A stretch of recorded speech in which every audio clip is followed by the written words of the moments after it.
That hurt.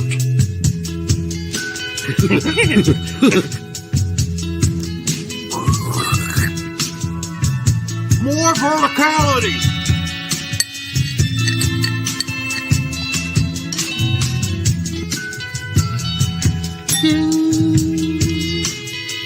Recording in progress. All right. Welcome to the Straight Red Card. Back for another live one. Another live show. And we're going to talk about the game last night between the United States and Mexico. Every bit, nook and cranny of it. We're going to cover the whole thing in our very own special toxic way. Introducing Brett and Derek from the Straight Red Card. Thank you, Turd. Yeah, actually, Michael Cameraman had a lot of work today because there was interviews. Where was that last night with Greg and with Raina? That had been last night, yeah. And Pulisic. So we'll be covering. They're in flight this morning. So yeah, we couldn't do it last night, guys. I think what time the game ended, 12, and it's like no. First of all, totally trashed. So that's not going to work. If you don't hit the like button, you'll get PFOC'd. You're right. We're going to send PFOC and his broken English to your front door with a baseball bat. So you definitely need to get on board and make sure you like and subscribe. Grant Wall, USSF, gelding neutered, 1988. 98, I'll give it to you. I don't know. I thought it came a little later he was neutered, but I don't know if he's neutered. All I know is that we read some of his shit and we're like, what are you talking about? Bro. Okay, and when I say what are we talking about, we're talking about toxicity, and this shit is all over Twitter, Brett. You had to experience it today. What's going on? And everybody who wasn't fully happy with the tie last night, like 100%, like, throwing parties, drinking beer, jerking it off with their neighbors and all that. Does that make them bad people? Now, listen, are there toxic people? I guess. I'm not sure I like the word toxic. There are morons that say stupid things and call the players stupid names. But in general, no, we're not toxic. I don't think so. I don't think heat is. I don't think tact is. Whatever. Yeah. So we'll pull it up here in a sec. Basically what we're talking about from Grant Wall, and I'm sure most of you probably have already read this.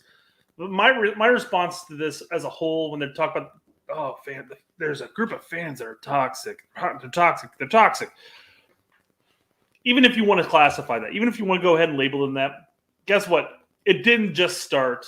It didn't start this cycle. It didn't start when Berhalter got signed up. It's been brewing for a while. Have they been on Big Soccer 10 years ago? Anybody, and that's I'm going to bring that up here in a second because the person he's quoting talks about Big Soccer. But I'm sorry, but Big Soccer was just as had just as much vitriol as Twitter has. Quite frankly, hands down. How many arguments did you get into as far as the nepotism between Bob Bradley and Michael Bradley? Man, me and that Darth Vader guy, Jesus, we used to go at it on that. Every time a new coach was brought in, whether it was Bradley, whether it was Arena, whether it was Klinsmann, there's already a thread says fire, insert coach here, whether it's Klinsmann or whatever. And that was like the most fucking active thread in there. And that's back when you could call someone a fucking moron, an idiot, a nimrod, a fuckwad, a stupid fuck, a stupid shit. I mean, you could call them dumb fuck, whatever you wanted. Yeah. You could say all, and you were not going to get banned for that generally. You might get a warning, like, okay, that's enough of that. Calm it down. You get too personal. Maybe you get a yellow card because that's what they did. The yellow card and red cards. Red cards was a short-term ban. But you could call people ignorant. Like that wasn't considered a bad word. You weren't allowed to call people. You can simply say, dude, you're being a fucking moron. And guess what? The next thread, those two people are getting along fine. At some point, people's skins have become thin, and you can't take the criticism. And if you want to have a healthy debate or a unhealthy debate, unhealthy debate, doesn't really matter. But at what point did we just get to the point where we're just labeling and pushing them aside and saying, yeah, that group over there, they're the toxic group. You don't want to talk to them. Well, the worst part of it is they're looking for someone to blame for this. And, of course, we know who they're blaming. And I think it's bullshit. And I think that needs to stop. They're not to blame.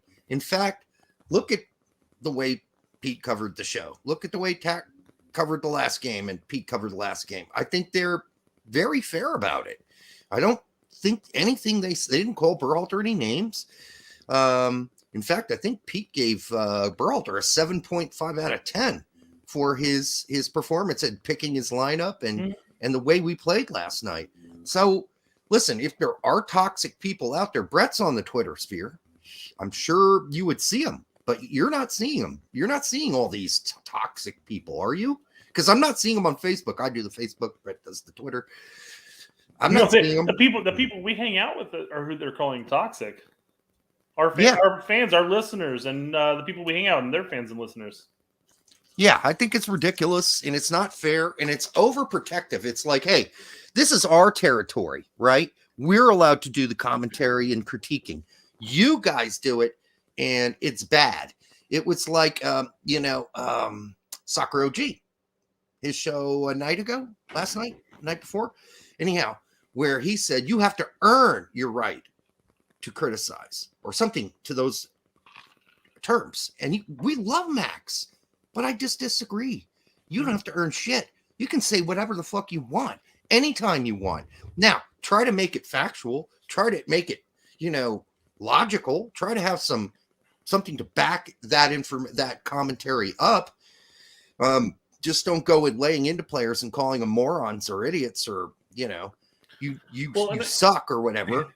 But I can't reiterate what we've reiterated a number of times when we talk about certain players, and we always bring up stuff like Leggett, Roldan, etc., and Zardes, and we're not saying they're bad players. We're just saying they're not. Some of them aren't necessarily consistently national team quality. That's correct. So Leggett and Roldan can go out there and they could have a great game. But listen, then it's followed by a series of bad games. We said that about other players who have since proven themselves. How many times did Pete have on Acosta? Caps, too many. Guess what he stopped doing? He removed that. Just wrong. And we used to criticize Acosta too when he had a bad game.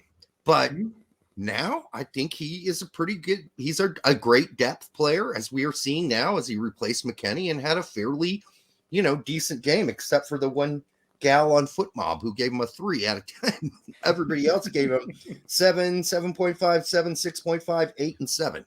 Those were all the other major soccer websites that gave ratings. So can we all start a GoFundMe to get Derek some lighting in here? I don't want lighting. I'm old. I'm 50. I don't need you seeing all the crevices and all the lines starting to form on my forehead. I'm the good looks of the group here, so you guys can look at me all you want.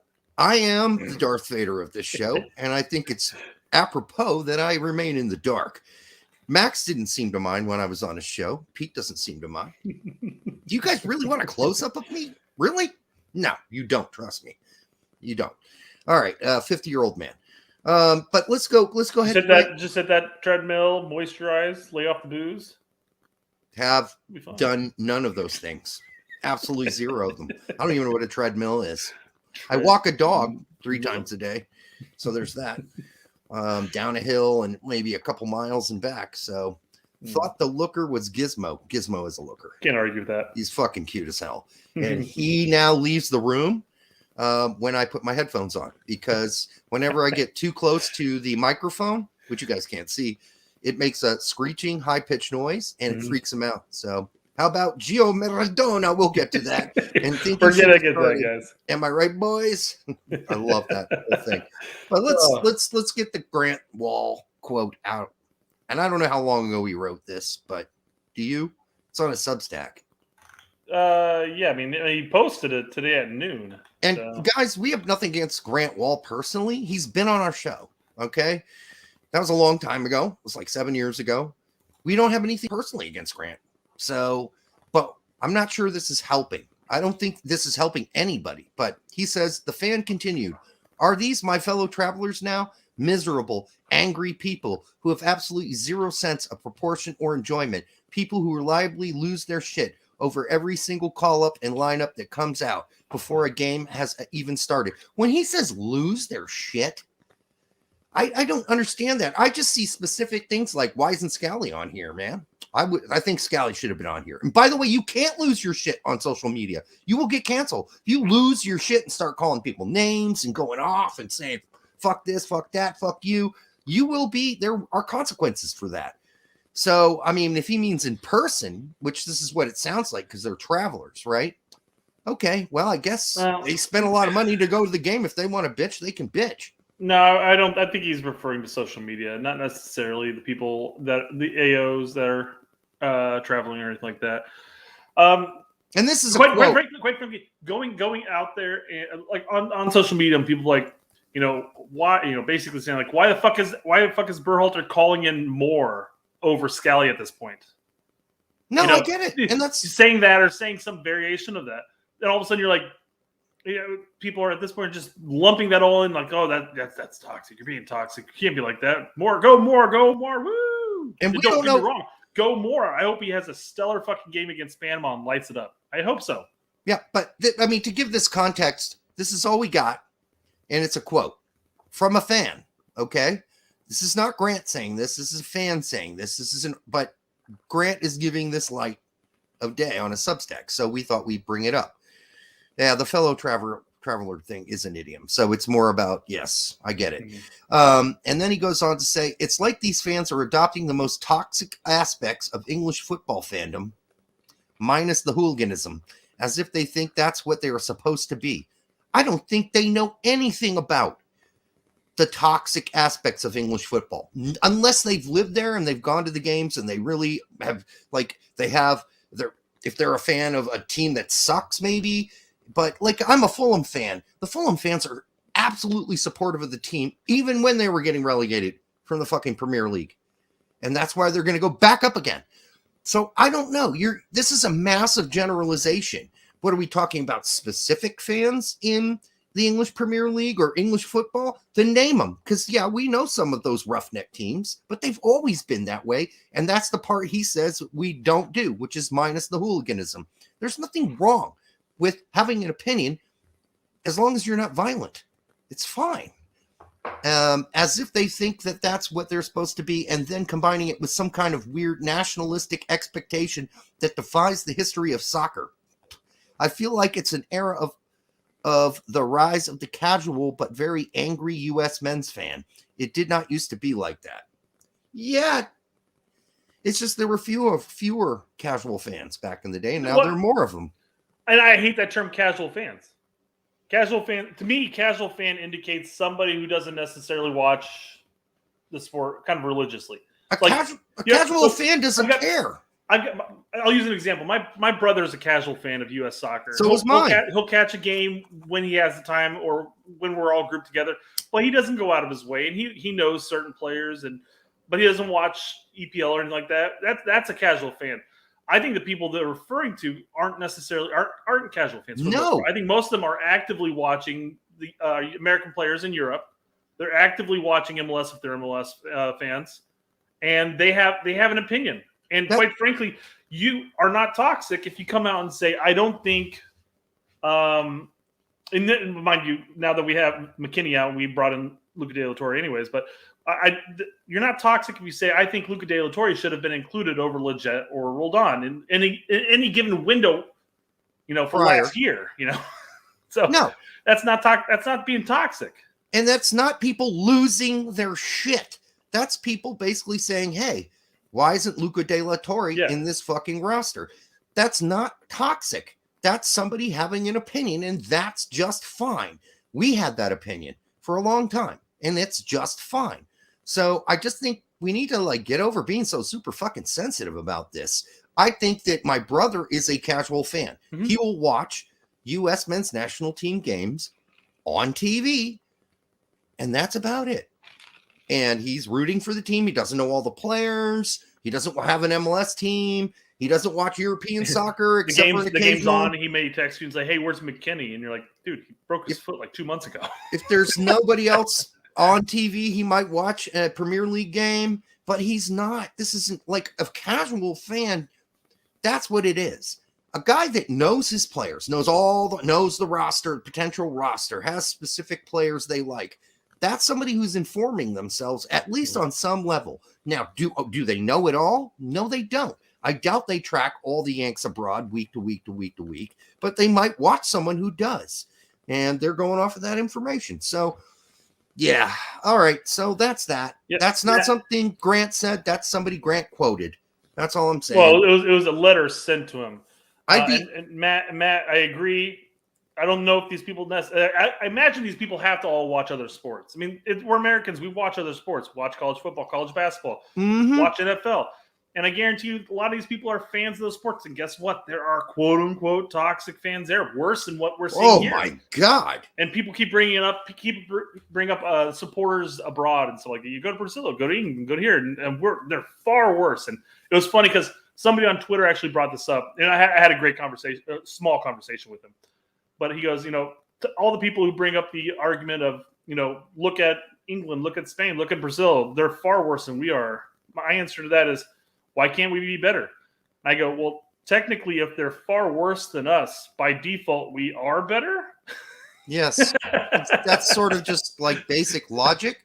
But look at how lambasted Wentz got by the local press in Indianapolis after his shitty season at the Colts in his last two shitty games. Like, he got lambasted by the press, not just fans. The fans lambasted him too. Is that toxic? How about basketball? Those teams get fucking shredded. I mean, players get shredded for the least amount of bad things. I don't know why we're so soft. Why are we so soft? Like, open it up, dude. Let's let it roll. Grant, let's let it roll. Hey, Grant, you want to come on the show? We'll have you on. Let's talk this out, man. Yeah. I want to know your definition of toxic because I'm really starting to wonder now. I've had old friends of mine who have been in the press for years tell me that Pete and Tack were toxic or not toxic. They said, I don't know about those guys. And we're like, we talked it out and we're like in private and they're like, okay, I'll check them out. Maybe they're as bad as I've been told they are. And that's the thing. This shit starts by rumor, right? And then it gets spread around and then they're like, oh, fuck, that guy's a pariah. I don't want and like I said on Twitter, I'm like to a bunch of people, I'm like, the thing is that the vast majority of people are willing to have an open debate. You may talk it, you may hash things out. You probably won't hash things out because I feel like most people who are probably set in their ways of whether or not Berhalter should be ousted, like your brother apparently. No, brother has no clue. My brother has no clue. But, he couldn't even. He doesn't even know his name. Most people have an argument or a debate, and at the end of it, they go their separate ways. Again, you may hash things out. You may most likely you'll have a better understanding of where people are coming from. And quite frankly, the people who don't like having Roldan and Leggett and Zardes on the squad, I mean, can understand why people might like them, or why they might be included, but they just disagree with the reasons why, and they feel like there are better players out there that will offer more options. Can I ask you this? Sure. Did you hear the Mexican fans chanting Tata out in Spanish? Oh, you mean like this quote right here, right? All fucking game? Yeah. When has Berhalter had to experience that from a local crowd here in the United States? Never. Never. Berhalter will get a couple DMs. And by the way, we were never in the Berhalter out crew because we didn't believe it was never going to happen. It was never going to happen. There was no point in even bringing it up because it wasn't going to happen until he didn't qualify and then he was going to be out. So Chris Gary, our great, good friend, Chris Gary. Who brought this to our attention, I think. I think he's the one who brought this to our attention. Might have been. That would be you to know, not me. It's raining. I thought my dog was taking a piss on the floor. Chris Gary for $4.99. The media is threatened by the smart soccer fans. Yes, they are. Some of them are. Not all of them. I've talked to a lot of them. They're not all threatened. Not anymore, at least. There is a growing community that know their shit, and these USSF shills are losing their grasp. Well, somebody said that's the S word, right? Shill. I think Heath said that on his show last night. and like we kind of alluded to, I mean, we talked about Attack the Peach show. I mean, they're pulling in 10,000 plus views. I think Filippo had something like at one point he had like a couple thousand people on his live stream, or a couple hundred maybe it was. I don't know. But it was a ridiculous amount in comparison. The show from yesterday is 13,000, and I don't even know what they had on the live. Yeah, so I mean, it was big. We're definitely Sorry, we have somebody spamming on our chat here. Hold on. Spamming it? Okay. Yeah. Chris Toxic Gary, you changed your name, Chris? Naked-HDXYZ. Hey, I'm waiting for you. 18 plus stream. I don't know if that's just somebody playing a joke, but I am going to put them in timeout for the time being. So generally, let's get to the game last night. Generally, Berhalter set up right. I mean, the only contention you could have is instead of Acosta, you put in De La Torre. But I wasn't complaining about it at the time because I thought Acosta will deliver some good set pieces, which then he failed to do, which was like, oh, come on, man. This is the one thing we got you in there for, these awesome set pieces. And now you're fucking those up. Don't do that. But generally, Acosta didn't play that bad. Look he slid Pulisic in for a good shot. He's the guy who sent the ball over to Reyna, who tapped it over to fucking Pifak, who Pifak'd it up. There you go. Yeah. I mean, but that was a brilliant pass by Acosta. You can say a lot of things about Acosta, but as Foot Mob rated him a 3, which is a fucking ridiculous score, a 3 out of 10. I saw that. I'm like, I had it sent out your way. I was like, holy shit. And that's somebody just does not like Acosta over there, I guess. Well, and that's when I went to all the other ratings on CBS, NBC, MLS, ASN's Brian Schroeder, and then I did Pete and Tax ratings. And I put them all together just to see if we could get some sort of semblance of consistency, by the way. And see, some yes, some no. Where did people agree and where was the offsetting rating that made no sense whatsoever? And that was the one of the day. And I can't remember that gal's name who writes that article. I mean, she didn't get it all wrong, but she got that one wrong. There's no way Acosta was the worst player on that field last night. No way. Absolutely not. So, Blako says, Peacock pulled a Wando. Just kidding. I'll have to disagree. I don't think Wando fucked up that bad. It was so instantaneous. I think Peacock probably wasn't waiting for it. He just flinched. But still, regardless. Yeah, he just flinched and fucked it up. I feel bad for him because, I mean, again, all season, he's bagging those. I know. They come across, put him away. And if you didn't, it's his chance to win the game. And yeah, if you didn't catch the full broadcast after the game and didn't zoom in, you wouldn't have noticed that Pifak was the guy. Like all the other American players are up walking around. They're like, okay, we got a fucking tie. We got a draw. Let's get out of here. Slapping hands, slapping butts, giving high fives and all that shit. And Pifak on the ground with his head covered, just totally devastated. No one came over to him and said, hey, dude, it's okay, man. You'll get another shot. We'll give you another shot.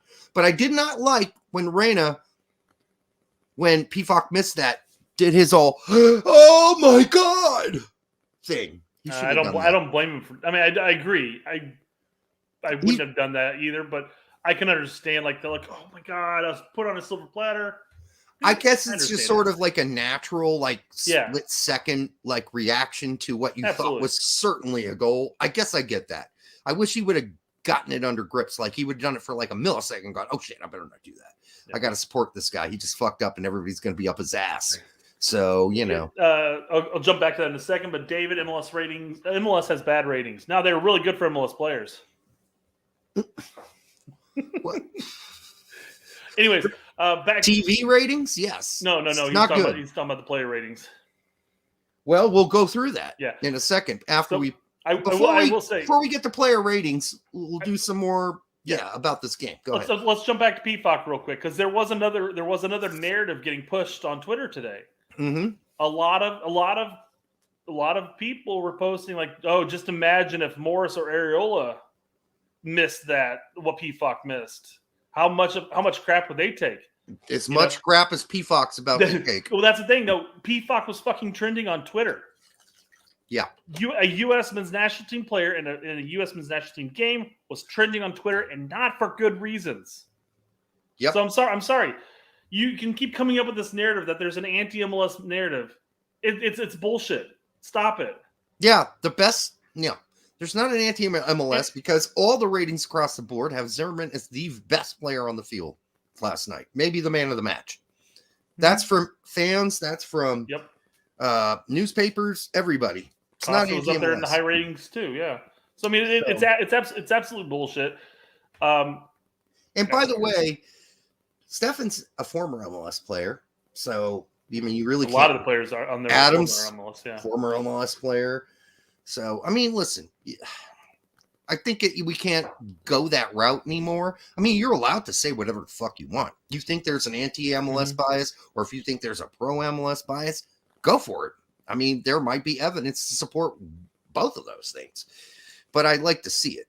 And I will also say that Pulisic took a bit of heat on Twitter as well. Mm-hmm. Both of them missed, should have been goals. Pulisic, obviously they both understand, they both acknowledge it. But here's the thing. I brought this up, the whole what if Areola, what if Morris did this, Well, I mean, I don't know if they have short-term memory, but Areola had those instances occur in the Gold Cup finals. Mm-hmm. He had a one-on-one with the goalkeeper, and he pegged the post. And then he had that one real weird fuck around right next to in the 6. Dude, but you know what? He took heat. He took heat. Everybody else moved on at that point. And then he got called back in. People would say, like, I don't think, he's not our best option, But he took heat, just like P-Fock and just like Pulisic and just like anybody else takes heat. Quit creating a narrative that's not there. That's the problem. Let's stop creating narratives. Let's let the narrative build itself. Okay? Mm-hmm.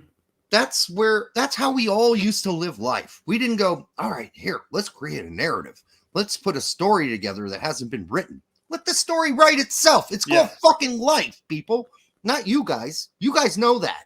But other people don't seem to know that. They think they are the arbiters of the narrative, and you're fucking that narrative up. Don't let them bother you. Just you be you. Mm-hmm. We'll deal with the consequences later. Do I think Grant's going to come on the show now? No. But we'll have him on anyhow. We've had a lot of guys on for the second time. So maybe he'll agree to come on. I mean, he knows that we're not going to torch him. We're not going to, we're still working on trying to get Michael in here. Who? Michael Cameron. That ain't happening. Although he has made some outreach to people that we know that he would be willing to do that. And I'm not saying who. And he does know that his nickname is the Turd. He must read the chats for all the pressers. Because I swear to God, everybody who's commenting on the pressers are fans of ours, Tax, Filippo, or Pete's, and Sam, Jake, all of us. I mean, there's a lot of overlapping, of course. Yeah, but yeah, they're all there. All the people posting are all fans of all of ours. We need to add FIFA America to our friends of the podcast. That's why I said Jake. No, we need to add them on YouTube to our friends of the podcast. We don't have them on there. We don't have them on there? Oh, no, that's my bad then. I forgot. We have Sam, P, and Tack. That's it. I wish Drew would start kicking it again. Yeah. So this would be something that we'd have to inform Grant, because if he does come on here, the chats. We won't do it live. I don't think he would want to do it live. No, he wouldn't. No. But I mean, that's something that anybody who comes onto our shows, or any of our shows, are going to have to realize that if you're constantly pushing some narrative, and he's just, I mean, I feel like when it comes to the toxicity, he's actively pushing that narrative. But I feel like it's also coming to him, and he's just like, "I'll run with this." Yeah, it's click-worthy. Let me ask you this: what do you think the results of him exposing all these supposedly toxic people is? What's his end goal? For them to go away? For a crowd of people to roar and say, "You toxic bully motherfuckers, get off the interwebs"?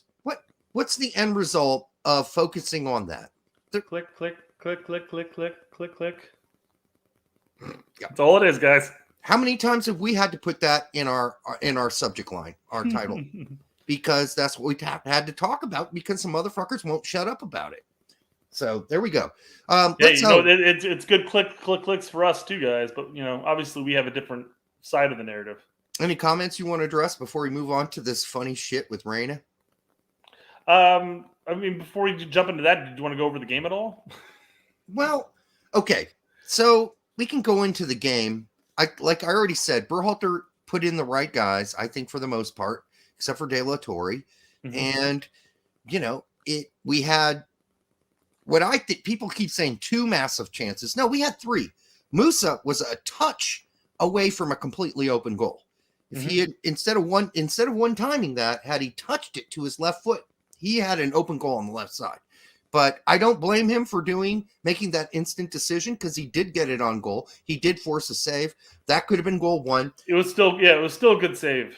It was still a good save. Pulisic's finisher, I mean, he just needs to be a hair off. Anywhere else. Anywhere else would have been a goal. But Goal. It was right at him. So, and we already talked about PFOC flinching. He just flinched improperly. So I guess the way I want to address this is because we're going to get more into the specifics when we do the player ratings. We're not getting there yet.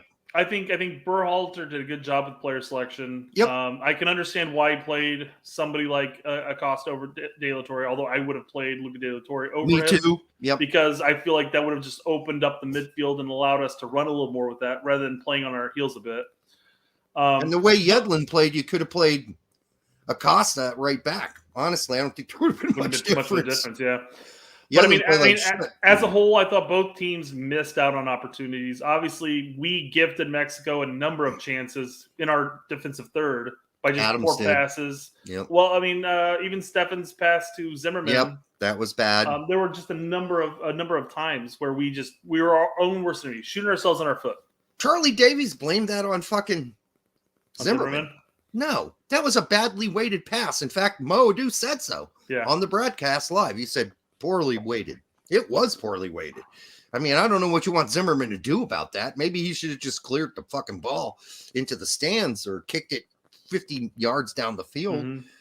But that was very poorly weighted. And maybe at that point Zimmerman says that was a poorly weighted pass. Maybe I need to not go back to the middle with this or do anything. Maybe I just crunch this up the field. So I can understand the commentary there.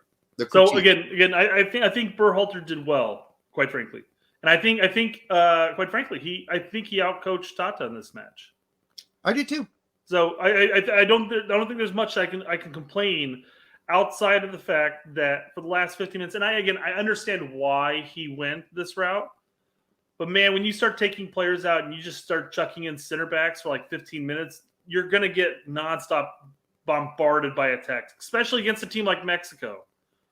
Oh, you mean when we went to the 5-4-1? Yeah. At the end? Yeah. And so basically we sat on our defensive third for like the last 15 minutes of the match. And that was so fucking nerve-wracking. I'm like looking at the time, like it was 95 minutes in on a 5-minute extra. I'm like, blow the whistle. Just blow the fucking whistle. Jesus. Oh my God. I don't know. I don't know if it would have been better to be that defensive and grind out the draw, or if it would have been better to bring somebody in, like I said, Luca De La Torre as an option. That can actually run the midfield and try to disrupt things, because I feel like a more conservative approach of even grinding out for it would have been to maintain possession. Well, and you lose that when you start taking out midfielders and strikers and you start throwing people in to sit in the box. They asked Gregg during his interview whether he was paying attention to the other games. He said, we fully were. We knew where every game was. Yeah. And I think with 10 minutes left, he said, listen, it's 0-0. Let's just get out of here with a point. Sure. Again, I understand the reasoning behind it, but I just think that when you do that, you're just egging. Sorry. Basically, you're just saying, "Hey, Mexico, keep attacking," and then all of a sudden, all it takes is one little fuck up, and we almost had it. Yeah. Yep. I mean, props to the ref in the sense that I don't think the ref did a great job throughout the game of controlling it. I thought he dished out way too many fucking yellows throughout it. And some were warranted. I think some were not. But Weah's yellow was bullshit. Whose? Sorry. Weah's. Oh, Weah's, yeah, absolutely. So I thought he was just trying to control the game, because I thought there were a lot of chippy shit that he didn't call. And then all of a sudden he's dishing out yellow cards for stuff I didn't think were yellow card worthy. And then now we're looking at, obviously we're missing out on Weah, we're missing out on Yedlin for obvious reasons.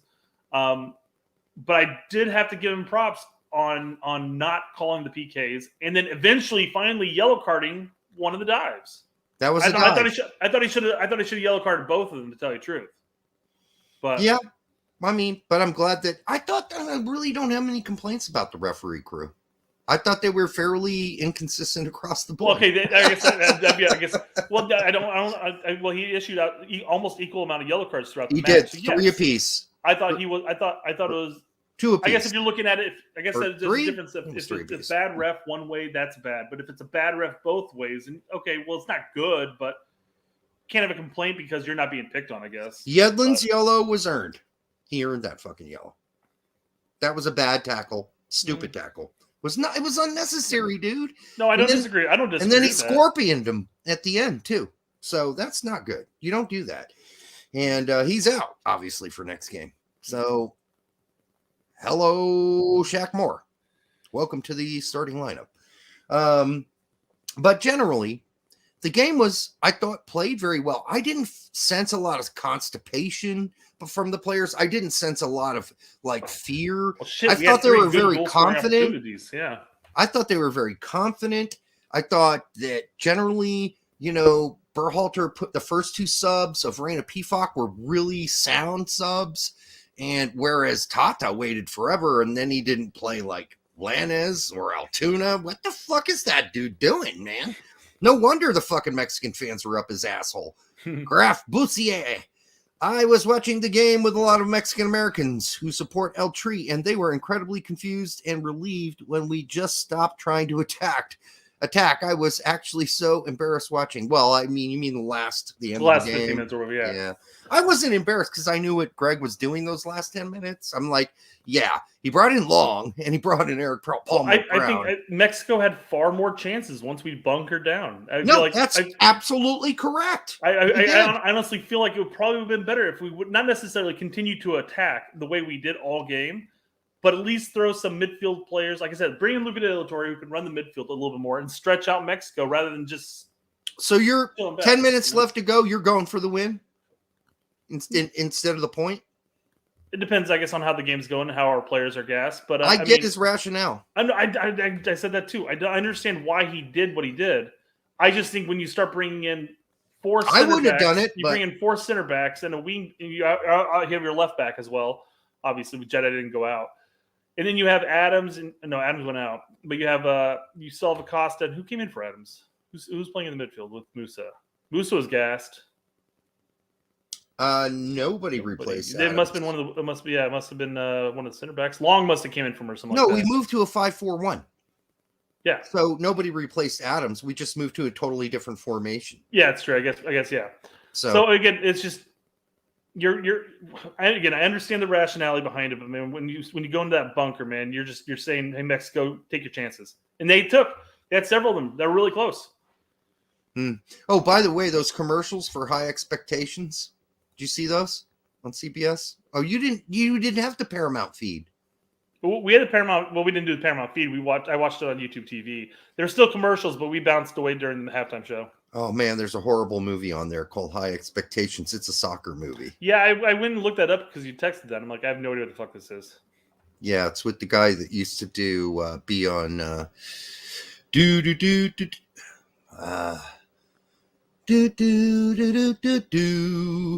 Sometimes you need a place where everybody. Frasier, that dude. Cheers. Frasier, whatever his real name is. Kelsey Grammer. Yeah, and then there's this guy, and I guess he's a soccer player, and another one's a musician, and they're like married. I couldn't really tell from the trailers or the commercials if they're married or not, but that dude definitely does not look like a soccer player. I don't know, like the previews or whatever promos. You're like, that doesn't look like how soccer's played. What the fuck? This is horrible filming. I hope it's better than this. I mean, listen, I hate the cereal jingle, and then they said Frasier, but yeah. Yeah. Jorge Izar. I hope I pronounced that properly. $5. 3 main players out, and we still tied in Azteca. Are you prepared to say that we are a better team at this point in time? Yeah, I think so. Generally. No, I mean, listen, McKennie wasn't in there, and we still look like we belonged. So I will absolutely say that. Our 4 times we played Mexico this cycle, we won 3, tied 1. If you could say in a cycle, in a World Cup qualifying cycle, that we were going to beat Mexico at home and tie them in Azteca, 99.9% of the time, all U.S. fans will take that. Absolutely. Yep. So, no, are we better? I mean, we're definitely better this cycle, I think. And I feel like we created significantly better chances this match than Mexico did. And I think Mexico's best chances were stemmed from us fucking up and giving them the ball in our defensive third. Let me put it this way. The future looks much brighter for the U.S. men's national team. We haven't seen the future for Mexico because Tata doesn't play the future. He plays the past. Even if he did play the future, I don't think they have a lot of future in Europe like we do. Appreciate, man. They don't have a lot of future in Europe like we do, playing in the best leagues. Okay, they don't have a bunch of 20-year-olds all over Europe playing in great leagues and great teams. They don't have anybody playing at Dortmund or Leipzig or Salzburg, which is sort of, down there, but they're at least in their Champions League. Mm-hmm. Players playing at Chelsea. I mean, listen, Juventus. Our future is really bright right now. So, I mean, I think it's going to only be a matter of time until like more Bundesliga teams are like, let's start snatching some of these center backs out of, and they got Richards, right? They started there. They got Che. So they're working on that next too. We know they can play midfield and offense, maybe not center forward. We're working on that too with Pepe at Augsburg, but the German teams are really looking into what they consider good buys at a fairly reasonable price. Yeah, they relatively cheap and talented with high ceilings. End up being a lot better than they ever thought. Yeah, it's like Reyna. I mean, I know Dortmund. Look at Scally when he was at New York. He didn't play. And now we're all bitching nonstop. We're toxic because they're bringing in. They brought in Cannon, and then they bring in more. It's like, when is Scally going to get his chance? But yeah, no. Yeah. Anonymity anymore. Zero anonymity. I'm calling it Canada has lost its luster. They certainly look like they didn't give many fucks about that game, as they usually do. But Kay is an ogre and an idiot. That red card was so stupid. So fucking stupid. That is Kay, though. He would used to do that for LAFC too. They could have a terrible window. This window, and we talked about it. I think maybe in our recorded segment we did first. I don't think we brought it up this one, but wouldn't it be funny, guys, if they lost all 3 games? If they lost all 3 games and then they made the 4th spot after a whole window of hyping themselves up and bragging and saying that they're the new kings of CONCACAF? Wouldn't it be funny? I'm not saying it's going to happen, but wouldn't it be funny if they were to say lose all 3 games and take 4th place and have to go into a playoff spot? I have nothing against our maple syrup eating friends to the north, but they have been funny. They've been rude here and there, not to us, but to other people. It's like, not that I'm aware of, at least. Well, I mean, I wish them the best. I hope they qualify. They've deserved to qualify so far, and they will. I keep fucking this one. Ed Biz the sickest. Ed B. I don't know if that's I pronounced the first 5. I guess I fucked this up last time. Ed Biz the sickest. $5, thanks, Ed. Pulisic, Reyna, and Weah in the game equal 3 over Panama. Could be, but Weah isn't going to be in the game because he got a yellow card. Yep, he's out. So he's out. So how about Pulisic, Reyna, and we win 3-0? Somebody can get a brace. I don't care. It's going to be Pulisic, Reyna, and somebody else up top. I'm predicting Ferreira. Brett thinks it's Pepe, and that's fine. But I think either way, Reyna, what a monster in that game. Oh, there we go. He covered it. More money for the correction. 2-0 over Panama without Weah. Yeah, I mean, it could be. And that's my prediction. I said that was Brett's prediction. You guys will hear it tomorrow evening when we put it out. 2-0. That was Brett's prediction. Mine was not, but I said 2-1. Yeah. I think that Panama will come out desperate, and that could help us. And we've already talked about that, how that might benefit us. So we'll see. And they don't play a low block. They will play a mid block, and they will press on occasion. So that can benefit us as long as we don't fuck up when they press and do something stupid or make a dumb pass or whatever. So again, I was watching the game with my friend, and he brings it up every time we watch a game. Yeah. It's like, I don't know why we play with the 9. Why don't we just play with like 3 of our wings up top, or whatever, some formation like that? I'm like, why not just push? Why not push Weah into the 9 position? He's played the 9 before. Yeah. And then you throw Reyna and Pulisic out wide, or Aronson Pulisic, or whatever the fuck. And there you go. You're non-true 9 playing there, kid. Yeah, I mean, that's a false 9. Yeah. So, I mean, it's just every time we watch it, he's just going, why do we play with the 9? We're not getting anything out of it. Why are we playing with the 9? Yeah, our 9s are fucked right now. And this has been one of Brett's major criticism of Gregg, and it's a real one. And it stands. Mm-hmm. We're not getting shit dick out of our 9s. Nothing. So, you can't keep plunging away at the hole and have no oil come out of it. At some point, something's got to come out. I mean, otherwise you got to move on to another hole, right? In the ground. Yeah. In the ground.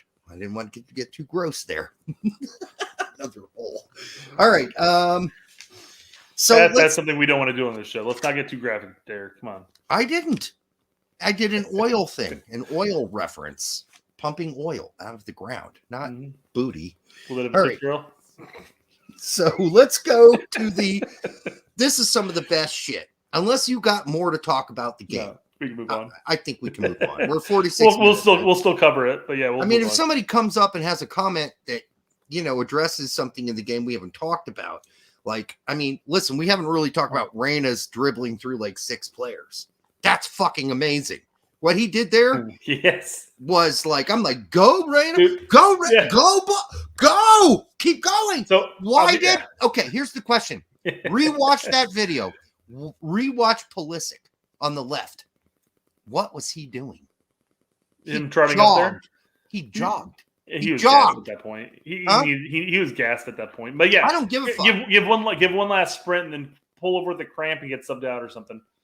Dude, run behind the left back into open space and give Reyna something to pass to. Instead, he backed up behind. He backed up behind. I mean, Pfok ran out left, so technically speaking, he would have pulled the left back with him. But but Reyna got stuck by one of the center backs. He didn't have anybody to pass to, but because nobody said, "Hey, look, I'm running into open space. Why don't you pass me the ball while you do your fucking Diego Maradona shit?" Quite frankly, I wouldn't have wanted him to pass. I would have loved it if somebody was up there stretching the defense out so that Reyna had more room to dribble. Because I wanted the fucking goal of the century right there. That's what That's what I wanted to see. I was hoping for it, dude. So it's funny because that video clip's making the rounds on Twitter, and of course, hyping it up like, oh my god, look at look at Reyna, and Dortmund's posting like, hey, they're already dead reference, but. Yeah. And I'm like, yeah, I just wish that Reyna had the skill to beat that 6th man.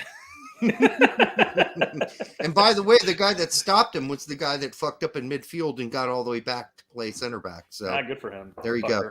So, but let's go to the. You want to pull up that clip? Yeah, let's go to the Gio Reyna interview. All right. So Gio and Reyna were the 2 guys together, which I think is Gio and Reyna. They were together. Gio and Reyna. Oh, Gio and Pulisic together. Oh, that's fun. In this interview, we're so fucking hilarious. Let's start at the 2-minute mark. Okay. Let's take a little tangent here. A little mark. Yep. You go first. You can start. Go ahead.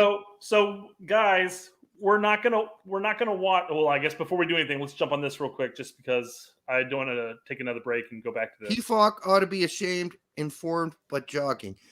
Well, but jogging. He didn't jog the whole time. I saw him high press. That was one of the big criticisms I saw on Twitter. Was like he was trotting around the field a lot. There wasn't a lot of effort. He's not peppy. He doesn't have peppy speed. He's a languid guy. I don't think running around at high speed is something that Pfok does a lot. He does. Pfok's miss is why you would have him in there. You'd have him in there so he can put those away. Right, and he missed it. He missed it. But I think that when the guy collapses at the end of the game in shame on the grass, I think he's like, somebody should pick him up. Somebody should pick him up. Yeah, but nobody did. They just let him fucking sit there on the grass. Okay, which maybe they did eventually. But David's already caught us. He's already got us. This is what we're going to talk about, guys. Yes. So we had a couple demonetizations. Brett, you want to explain those? Yeah. So our past 2 live streams where we covered the Gregg pressers. Some came out and some. Yeah, they came out and claimed copyright claimed our video. They took all our money. $15 away from us guys. So all on a stick it up your ass type of thing. You know, it's just ridiculous. So this is the tricky part when it comes to showing Fair other people's use. copyright claim or copyright content. Is that there's a thing called on the internet in general. You can do it not just on YouTube but anywhere. But it's called fair use, and it's where you basically take a more or less a copyright content and you change it, you transform it, you move it, you break it down. You don't show the whole thing, or if you do show the whole thing, it better be completely new content. Like when we took 27 minutes of Berhalter interview and turned it into almost an hour and 30 minutes. Yeah. Okay. Yes. Yeah, basically. Yeah, they do sound like some see victories next Tuesdays. Convince. But yeah, so it's one of those things where we could have gone back and we could have challenged it. We could have, because it was transformative. We took, like I said, we took a 27-minute video and we turned it into an hour and 40 some odd minutes. And we paused it every minute to comment. You can make the argument that we reviewed the whole presser, yes. And you can make the argument that saying that it wasn't broken up enough. It was long clips here. But then again, Berhalter talks a lot of nonsense in those answers. So I kind of blame that on him. But now we're kind of branching back and we're going back to the whole timestamp thing, because if they monetize the shit out of this, then we're just going to really stick it to them over the course of the next couple decades of just making them the butt of all of our jokes. Yeah, dude. Listen, this is a warning. Let that go. This is a warning to some, and they don't have to give a fuck. Yeah. Their contract ends in 2023 with U.S. Soccer. The fact that when we went in and it told us that it wasn't U.S. Soccer that came after us, it was some, because they are the arbiter of all their marketing, then I was like, fuck that piece of shit, those piece of shit fuckers, right? That was my first thought, right? Was like, those guys are garbage. Fucking garbage hounds who, when they find somebody they don't like, they're going to pick on you. That's basically what they're doing here. They could have ignored that if they wanted to, because I can guarantee you that video, as spliced up as we used it, would have never come up in fucking YouTube's algorithms. Somebody at fucking some watched the video and made a specific claim. So listen, hey, some, you guys go ahead and you do you. But don't be surprised when you start getting trashed everywhere. Twitter, you name it. That could happen. You go ahead and do that. And you know what? This is good coverage. We do a lot of positive coverage of U.S. Soccer on this show. We just say a lot of nice things about players on U.S. Soccer. And even Gregg on occasionally. So if you want to ruin that, you go ahead and do that. And then you'll have less people who will be watching U.S. Soccer. But you'll also have a lot more people knowing you're fucking kind of garbage. You're kind of junk. So I can't wait till they do not have the contract in 2023. And if we get a strike and a hit or a warning, it's straight from U.S. Soccer and not from some. Because those people, I'm not even going to say those. I can't go any further, Brett. Because if I do, it's going to get worse. I'm only going to say worse things. The funny thing is that they're the presser that they posted that we covered, the two different ones, drew roughly about 4,000 to 5,000 views. Our coverage of that presser drew about 2,000 to 2,500 views. And who are we compared to USSF? Why are they threatened by us? What have we done? Except call Michael Cameraman when we couldn't remember his name, the turd, and occasionally criticize Gregg Berhalter and make jokes and have him eat a fly on our introduction. He eats a fly. So what? What's the big deal? He says verticality on her. What have we done? We've done nothing. Have a fucking sense of humor. God damn. Anyhow, it's like goddamn 2008 all over again for me, or 6. It's like, get a fucking sense of humor, guys. Really, seriously, know who your true fans are, who are the people who are covering you and care about what you're doing and want you to succeed and want us to get to the World Cup. And yes, are we going to criticize? Sure we are, but don't try to demonetize us, motherfuckers. That's all I got to say. So, I guess if they're going to demonetize all our shit where we do this, and we're time stamping tonight instead of just playing the whole thing and stopping, commenting, we're going to timestamp. So they didn't hit us. It's a shame. This is only 7 minutes long. And I know. It's got some good ones. And we could just play all 7 minutes, but apparently if you do that, some's after your ass. So Elon Musk says, how dare you be entitled to your opinion, Derek? Opinions right now are not really highly regarded by the people in the elite. I'll tell you that much. The people with the power, they don't fucking care about your opinion. In fact, some people are telling you your opinion doesn't matter because you don't deserve to have one. Don't let people do that to you. Don't let them do it to you. Fuck them. Remember your blood pressure, Derek. I actually have really good blood pressure. I really do. You got some all over your lower back. This is probably the one we probably should. GGG doesn't really have a lizard tongue. I have to rethink my whole life on philosophy. Exactly. It's also like Danny Zettel doesn't show up at hotels where Jurgen Klinsmann hangs out and puke all over the place. Does my opinion matter? Yes, it does. But you are Tight Shirt Twelman, so I'm going to hold you to account when you have an opinion. And if you have an opinion, I have the right to criticize your opinion if I don't. And you agreed that some fans are toxic. So, was he one of the guys today on Twitter? Doyle quote tweeted Wall and said, basically like 100% agree, et cetera, et cetera. And then Teicher jumped onto it too, and he goes, "Yeah, 100%." I'm paraphrasing, of course. And then everybody was checking him, going, "Hey, weren't you the guy that went viral in 2017?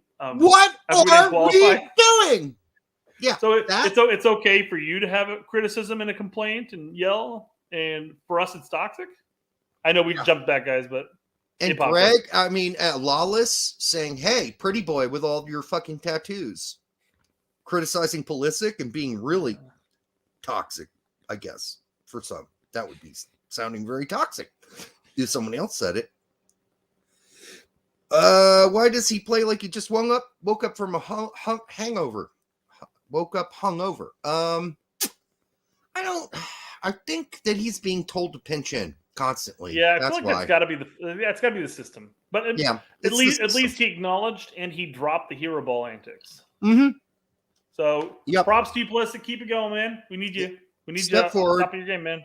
Eventually, this is all going to work out, I think. All right, you want to play this? So this is 2 minutes in, and it's when Pulisic accidentally says shit. We put in a good shit. We put in a good shit. So you said this is about 2 minutes. What's the exact timestamp? 1:58, I think. Okay. Somewhere a little. Yeah. Can you hear that? Yeah. Okay.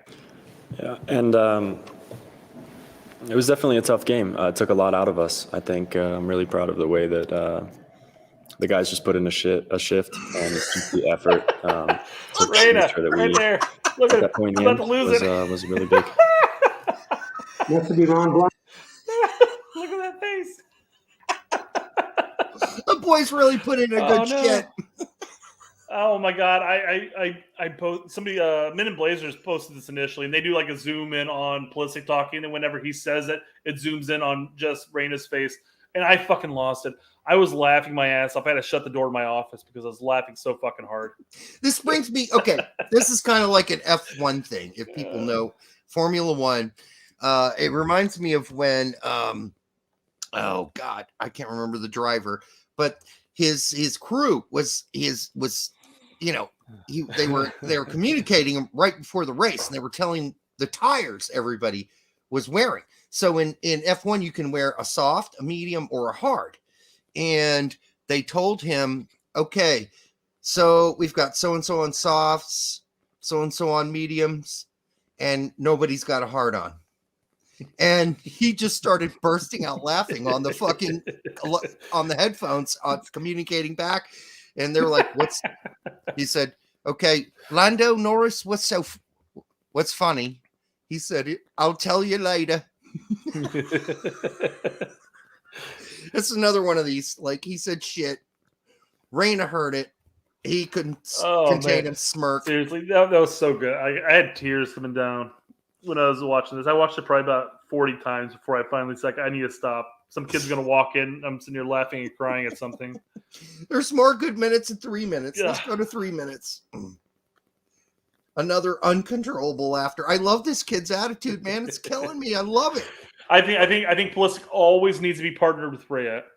Sorry. Oh, they got to do these together. They're the dynamic duo at this point. This is great. They're like tick and tack. This is great. Pulisic's got a good poker face. You'll see it. I'm sure Oh, it's one it of the ones he's breaks. got. There's a point where he looks at Reyna, he gives him a smirk, and yeah, It breaks down. It does break down.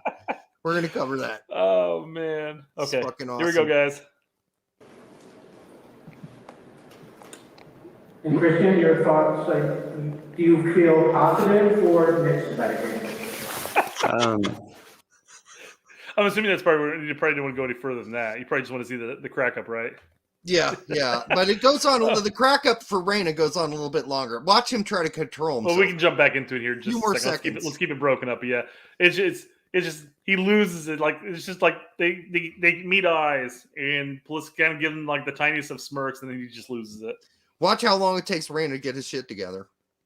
This is great. I think we put ourselves in a position to play on Sunday and win and go to the World Cup. He's so still if he showed us up struggling. before, I think we wouldn't be too angry about that. But of course, I mean, I'm disappointed. I'm He's rubbing it. I would love to have won. Okay, he's good. All right, yeah, everything's He's good. There, yeah. It just took him like he was rubbing that shit off. Like I'm not showing anybody my smirk. And then the next one's at 4:30 when 4:30. Sam stays call. Oh my God, Sam, your kids Oh cannot. yes. The look that the arch of the eye from Reyna and everything, that's great. Yeah. Yeah, indeed. Wesley goes, Gio and Pulisic or Weston and Adams, better duo. Why not have both? They'll do two pressers back to back, and It they would can be be partnered great. together. You know? Yes. That's what we need. We need these kids' characters coming out. Weston and Gio would be a total clown show. But the only reason that this totally works is you've got Reyna, who is kind of a goofy kid, and he's kind of has a sense of humor, and Pulisic, who's trying to be Captain America and keep it really stiff and fucking, I'm just going to give you the answers you asked, and that's it. And but then Sam calls again. He's a call-in for this show, and I don't know if they're doing this in a fucking cave in Mexico somewhere because it's like so echoey. Yeah, I said it was a hangar at an airliner. Yeah, it's like, horrible. It's just everybody came up. They had a megaphone, and there was like, and like, what the fuck did he just say? And I'm glad they could hear him because I couldn't hear a single question they said. I could hear most of them, but Sam's was totally fucked for Gregg and then fucked for this. So here it is at 4:30. Arnold, we are not going to be at the game on Sunday. Only Filippo's going to be there. We will be on Pete's channel at the end of the game. Yeah, I mean, I cut off a tip of my ear and I mailed it to Orlando, so it will be at the game. But it counts. That's a write-off too, Derek. Yeah, Filippo's going to carry that into the game for me, so I can Derek, say I was Derek, can you hear this, Derek? I hear you loud and clear. No, right. I didn't cut my eardrum, just my earlobe. So okay. That part, i.e. Vincent Van Gogh, that's going to the game. Okay. Right on, man. Hope you guys have a good time. Oh, yeah. Have a great time. Filippo's a fucking blast. You're going to have a great time with him. Okay. So this is at 4:30. Look at that look. Look at Pulisic. Wait, I love the answer to that. I really didn't catch that.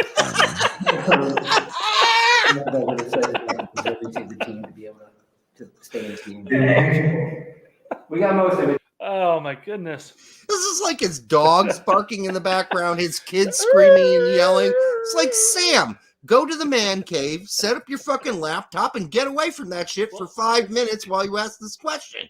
I don't know if you guys can see, but my kids, every now and then, especially they come during live streams, they'll start coming in, and I'm sitting there going like, "Get the fuck out right now!" Oh man. That was fucking a great reaction. Oh, but I would play a little more of this because then they do kind of get because they work through this with Sam. I just love the reaction. Like, I didn't catch any of that, and then Rain is dying on the corner. These guys have a good sense of humor. I mean, Pulisic's trying to hide it. Gio's the kid who can't control himself when somebody makes a fart noise. No, I'm sure. I'm sure he can't. Sam, but you can try again. So Sam tries again. Yeah, I was just wondering if you felt this qualifying was more physically taxing than any of the others you participated in so far, and what you think kind of the ability to hang on, keep zero, says about the resiliency and growth of the sphere, which now has quite a few qualifiers under its belt, despite the fact that Jesus Christ, are you trying to get us demonetized? Stop it. Holy fuck. That was a long fucking question, man. I'm not even at the end of it either. I just had to jump in the middle of that. Yeah, we're timestamping. We should be fine. But I think they both couldn't figure that one out yet. Yeah, they couldn't figure that one out. So right, we'll catch the last bit here. Let's keep playing. most of you guys are experiencing on. Yeah, I think it was definitely physical. I think we expected that, though, not necessarily more so than other times in qualifying. We put in a lot of effort, and I think these guys are gaining experience, and I'm still gaining experience, and I think it's coming here and playing games like this only makes us better. And we're just going to keep pushing. We'll take 2 more questions and start All with right. people. Let's skip ahead to Well, 6. because the first question here is non-existent. Yeah, exactly. All right, where does Ives come into play? Well, no, we got the Maradona thing coming up. I thought that was Ives. Oh, that wasn't Ives. I don't think so. It's Okay. 6 even. 6-0. Move on to Andrew Jones. Hey, to Christian and Gio, your thoughts on that incredible solo run, Gio, that you had in that second half, and Christian, your thoughts on that, as well as the fact that you guys showed that all the creative chances and the energy that you played with. So your thoughts on that solo run, where Coach Berhalter said reminded him a little bit of Maradona. Oh, really? I love that reaction. I wanted to make that our thumbnail. I know. He's like, oh. That's so awesome, though. It's so awesome. Daniel, I think if you're referring to what was the guy actually talking about, Berhalter apparently in the presser beforehand mentioned that run that Reyna had where he dribbled 5 people before getting stuck reminded him of Maradona in 1986. Except he didn't score. And Berhalter said that too. Berhalter said, except he didn't score. Yeah. Again, at this point, I think USSF needs to make sure that this is the press team going on. You know, they're partnered together. This is It's like Cheech and Chong. It's like he's like, hey man, the Odd Couple. Come on, hype me up. Come on. It's like the Odd Couple, totally. So. Yep. Oh man. Oh, this is good. This is good stuff. It keeps going. Yeah, well, yeah, of course, because he's going to answer.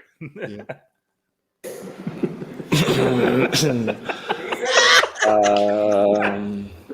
don't know about that, but yeah, it was a nice run. You didn't need Pulisic to hype in the end, it didn't really enough. turn out to anything. So, I'll save it in my camera roll, but it didn't really do anything for the team in the end. So, hopefully I can find a way to score one of those next time.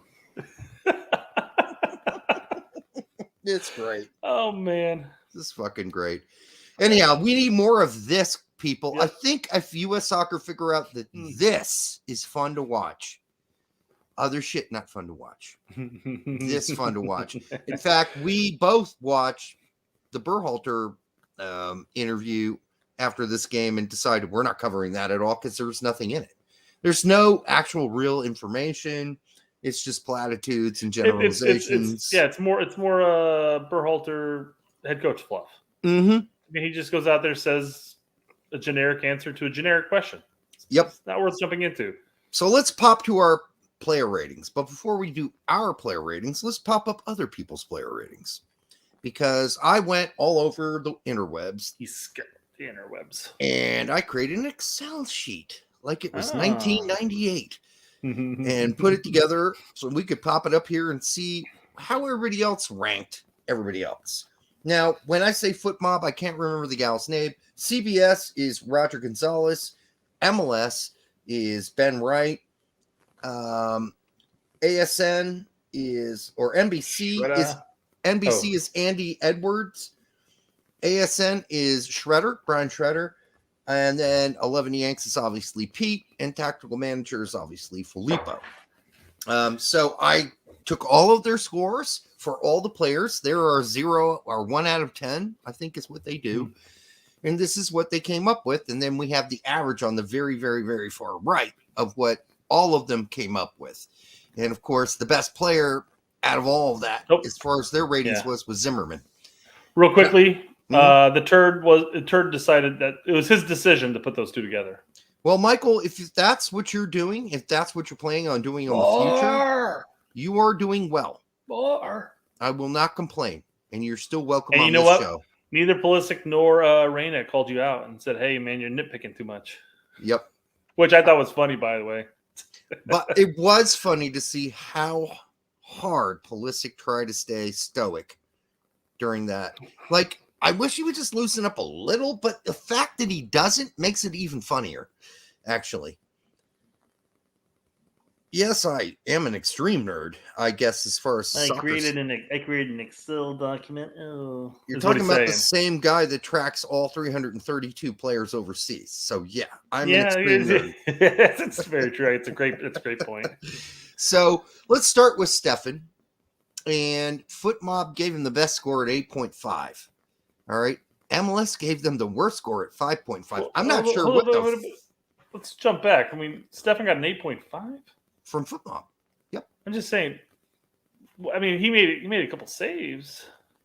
But what did he do to earn the highest score? Again, we're talking about the goalkeeper. He didn't have to do much. So I mean, I'm sorry, I just bounced down here. I just saw this. Did they really give him? Yeah, 8.5, dude. This is all. I'm pointing out this or Greg, so I can't highlight shit. Did they really give Greg a 0, or did they just not grade him? That's NA. Gotcha. NA. So it's just, as you can see on the TRAT, which is total ratings, you'll notice that Greg only got 3. Those are only 3 sites that graded Greg, while everybody else did 7. They got 7 ratings. So the number of ratings. Okay, I was going to say. Okay, yeah, I gotcha. TRAT is total ratings. Gotcha. So there was only 3. So he was only judged on 3, which he got a 6.8, which I think is fairly fair for Greg. A 7, I think Pete gave him a 7.5, while Tack gave him a 5.5, which I think is harsh, frankly. I disagree with that. I mean, yeah, I'd have to hear his reasoning for that. But like we talked earlier, I thought he did just about everything fine, and I can understand the reasons for his sub choices, I imagine are probably why Tech gave him as low grade as he got. His reasons were the last 10 minutes. Yep, that's what I figured. But I don't think that's enough to drop you to a 5.5. Well, again, even though I mentioned I don't agree. I mean, I understand why Berhalter did it. I would not have done that myself, but that defensive of a position. But again, we talked about that already. Yeah, but we got the point. So I give him a 7. I won't give him a 7.5. I'll give him a 7. I'm right there with that 6.8. That seems pretty reliable number.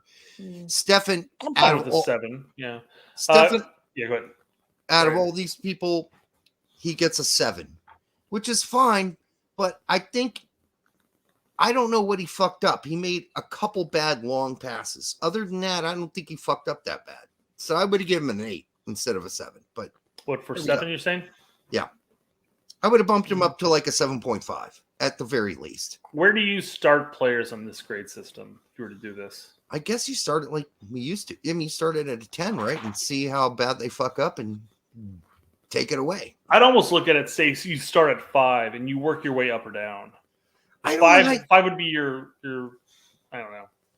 I don't know. That's like somebody handing you a test and saying, yeah, you're already failing, but here you go. Good luck in getting out of the failure territory. Well, I mean, I would look at the 1 through 10, the 5 being the C range. Yeah, no, I think you're probably right for them, though. You probably are.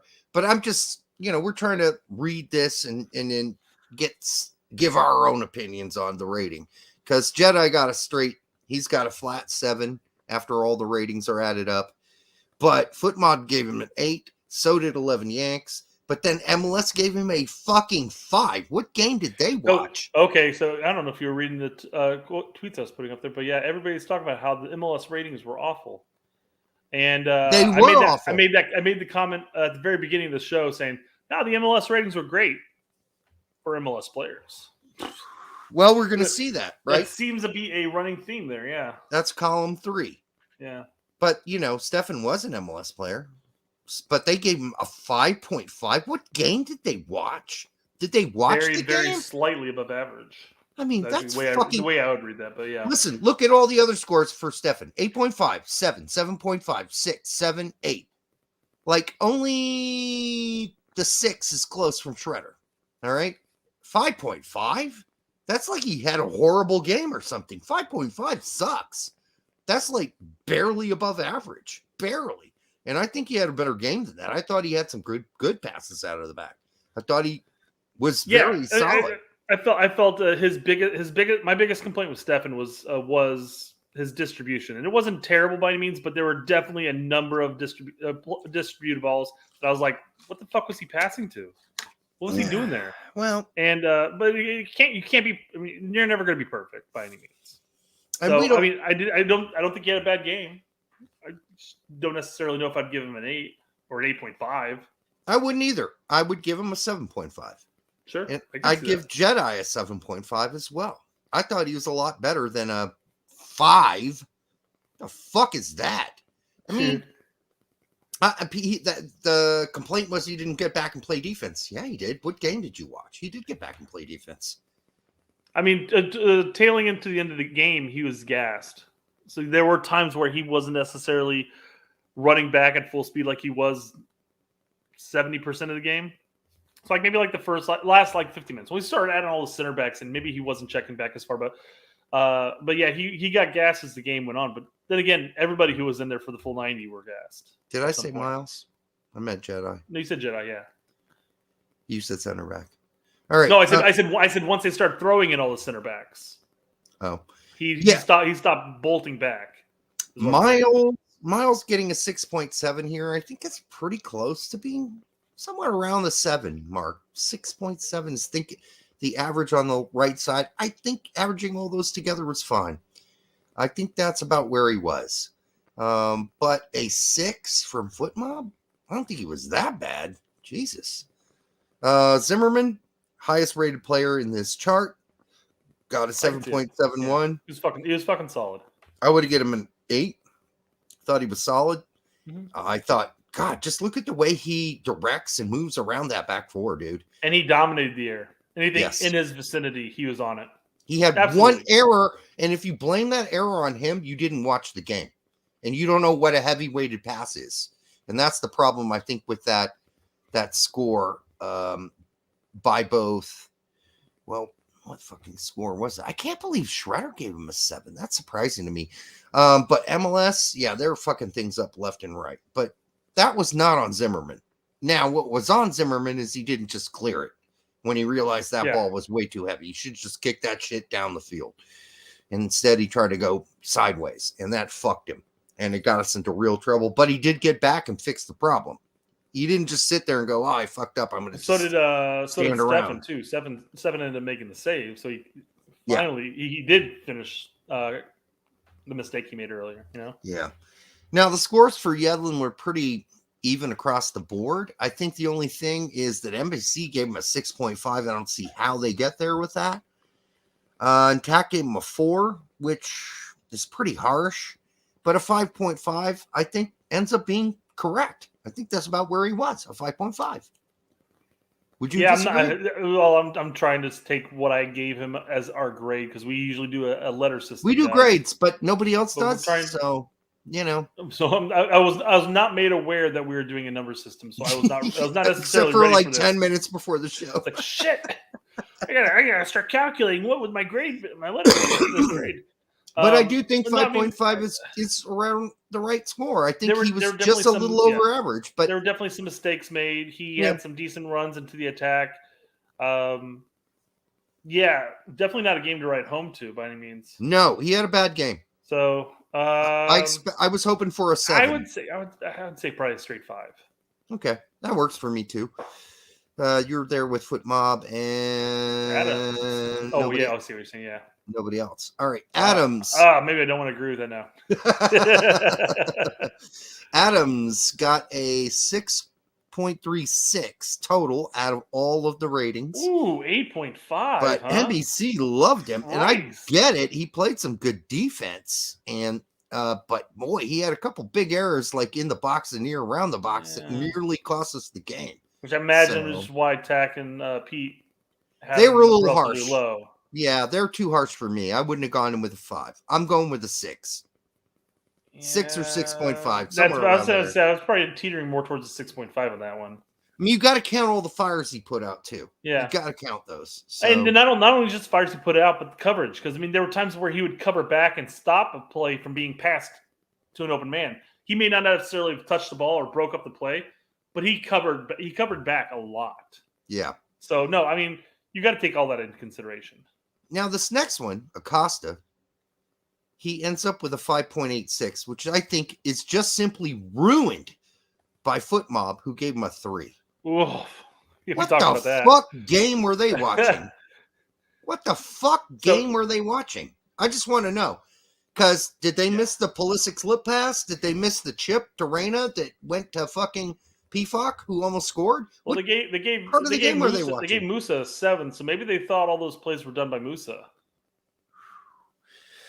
Dude, someone there is smoking some bad shit. So I will say my one gripe about Acosta, and quite frankly, this has kind of been a gripe I've had with a number of the MLS players, the Acostas, the Legets, Roldans, even the Zardes.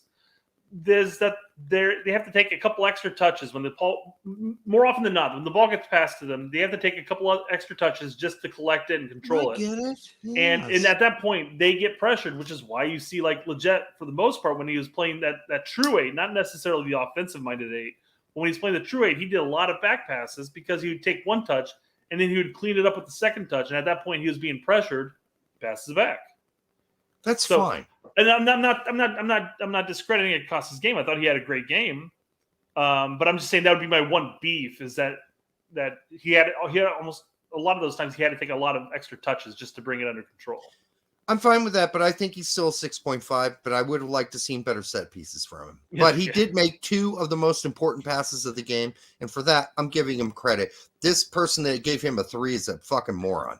Yeah, so, I'm sorry. 6 point. I mean, you have to take into consideration the ball to Reyna, the ball to Pulisic.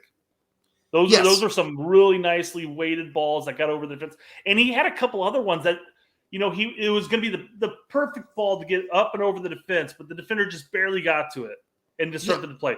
There were a lot of good opportunities that Acosta did. And I am not a proponent of him playing in the 8 by any means. But I think that was probably his best game as an 8. Yeah. And I think a 3 is absurd. I think a 5 is harsh.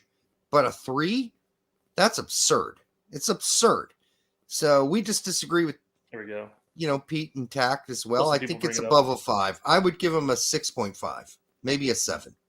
Rich Sanchez says, I don't care for Acosta, but he played about as well as you can expect being played out of position. Exactly. So why kick him in the nutsack? He had a solid game. Yeah. Why kick him in the nutsack? It's actually decent. Yeah. So why kick a dude in the nutsack when he plays a decent game? I don't know what Foot Mob was watching, but maybe she needs to rewatch the game. I wonder if this is about Foot Mob. What?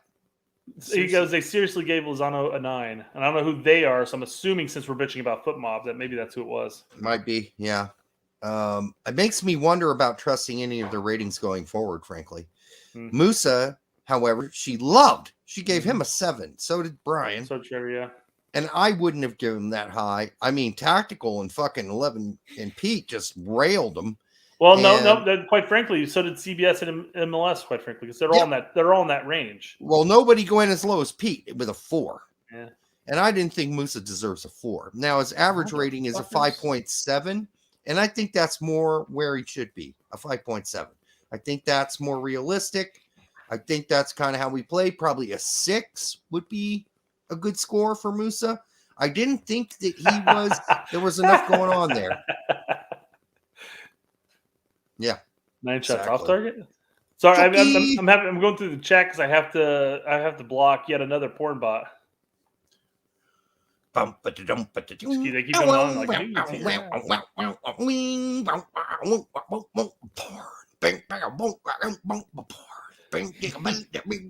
But yeah, so back to Musa. Yeah. Where did you land on? I would give him like a 6.5. I think that's a fair score. Yeah, NBC got it right. I was probably going to lean more towards a 6, but yeah, he had the nice shot. He had some link up plays.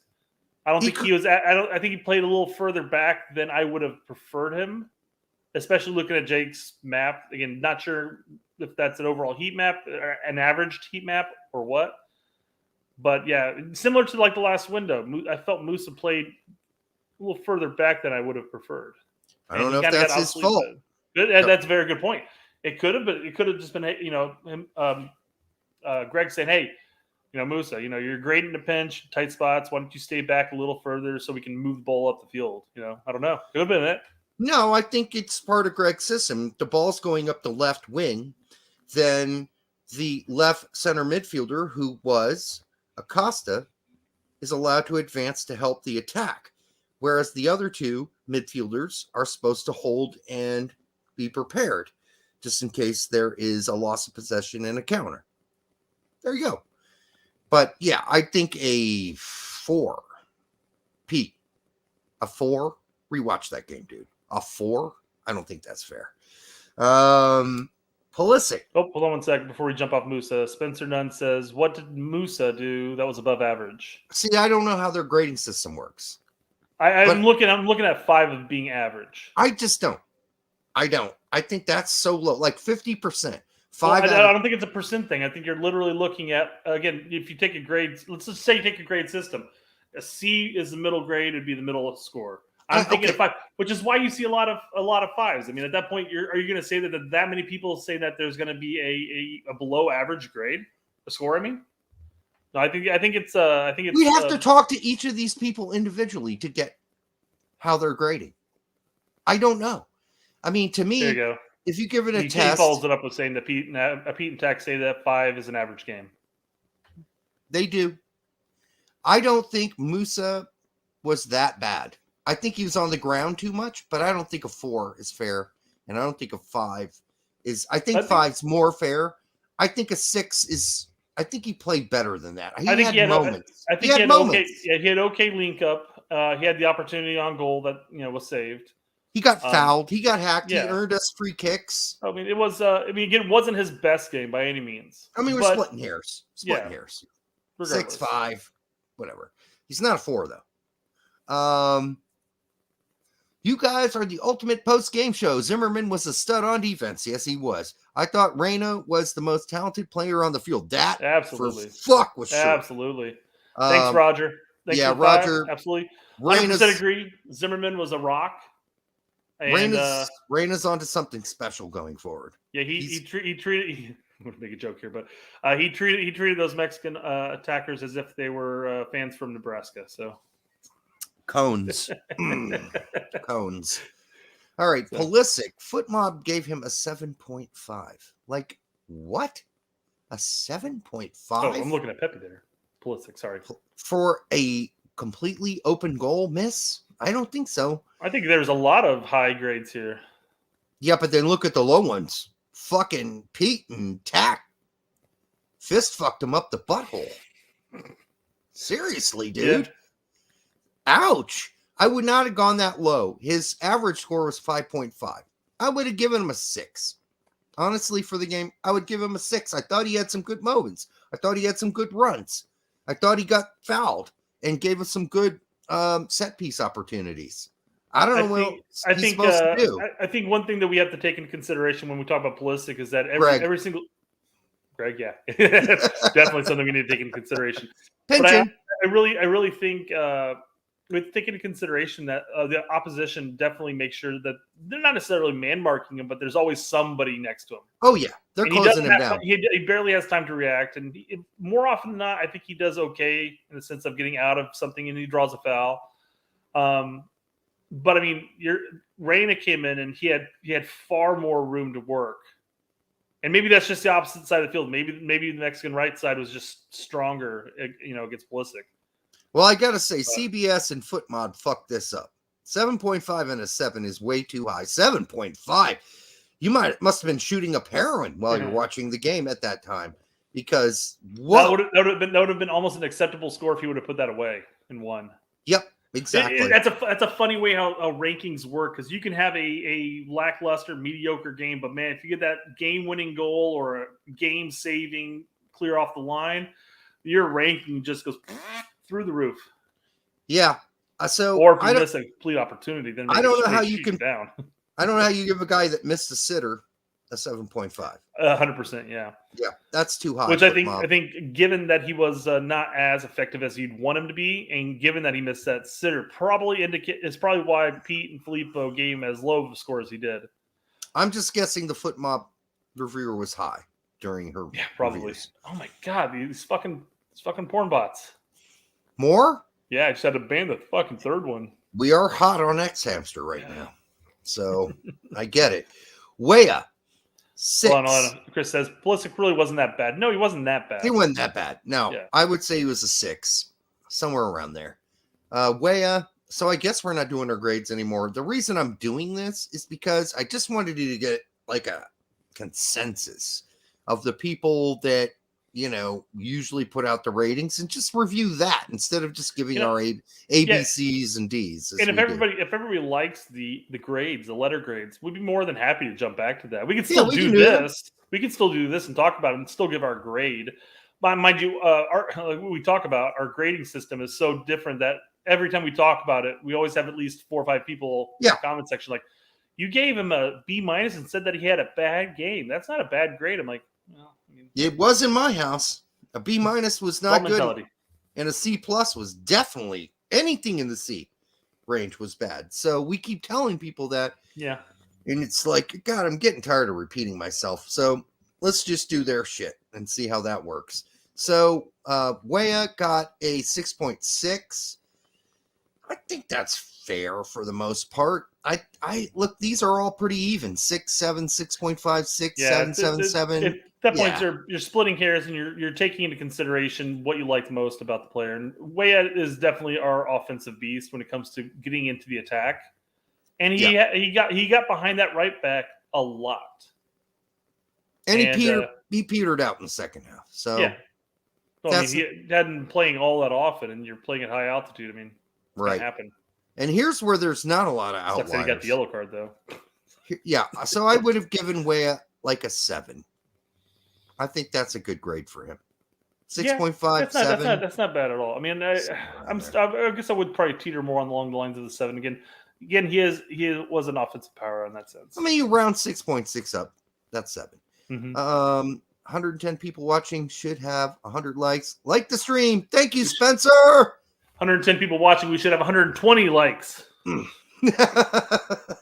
Get on all of your sock puppet accounts, guys. Come on, let's go. Let's do it. Want them all. Raina, this was a consensus pretty much across the board. 8, 8, 7, 7, 7.5, 8, 8. I don't know how you could give him a 7. 7. I don't know how you do that. What game were you watching, MLS and NBC? I mean, looking at MLS's ratings, a 7 is high, although he gave Gregg a 7.5. And Acosta 7.5. But I mean, I think I don't know how you give him a 7 in that sense. I mean, I feel like you have to do at least a 7.5, but I would definitely give him an 8 or so. It's somewhere between 8 and 7.5, and that's what it comes out to, 7.6. So you put all the people together and you get the real number, 7.6. That's probably pretty good. And then we go to PFOC and ouch. So I was going to say, why did we stop only at PFOC? There's so many other subs that came in. Well, I guess we had Raina and PFOC. No, I stopped at Raina and PFOC because they actually play 20 minutes. Fair point. Did you see the was it MLS? I think maybe, but they gave Aaron Long like a 7, and then they gave Eric Palmer Brown an incomplete or an A. And I'm just like, he played the exact same minutes, probably touched the ball more than Long did. What is wrong with you guys? I don't know. And I didn't Definitely even bother. There. I didn't add them because that's not enough time to judge a player. It's not fair. I will say, I liked, even though he was playing out of position, I did like Eric Palmer Brown. I thought he did well. I thought he played a well game for the minutes he had out of position. So I thought that's somebody to keep an eye on. Yeah, I mean, listen, he didn't do anything stupid. Oh, and neither did Long. So we skipped Pepe. I know we're getting a Pepe. Oh, we did Reyna already though. Oh, okay, Pepe. Yeah. His overall average rating was a 5.07, which I think is about right. I think he was just there and he did his thing and he didn't get any service. And, what's he going to do about that? Not much. I think a 4 is a little harsh from MLS, but I think generally a 5 is kind of about where he was. I don't think that's totally fair to Pepe, but then again, I don't know what else to do about this kind of situation where you're a ghost. Yeah, I mean, again, there were. I mentioned it earlier. There were a couple times in the game where I was like, "Oh, that was really nicely done by Pepe there." But you're right, absolutely, he was a ghost. And I always bring this up, and you even brought that I bring it up all the time. But Berhalter just does not get anything from the 9s. No, if you're a 9 and you play for Berhalter, you're fucked. Because the role you're going to be asked to play is not going to be one where you actually get to touch the ball very much. Would Pepe make the shot that PFOC missed? I hope.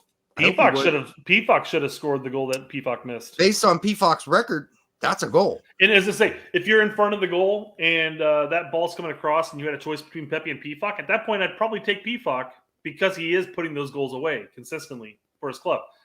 I think both players, in theory, should have scored it 9 times out of 10. Yeah, I think PFOC was just like, it was one of those like reactions where he was like, oh shit, and it was too late. By the time oh shit hit his brain, he'd already like put his heel on the ball and he didn't react properly to it.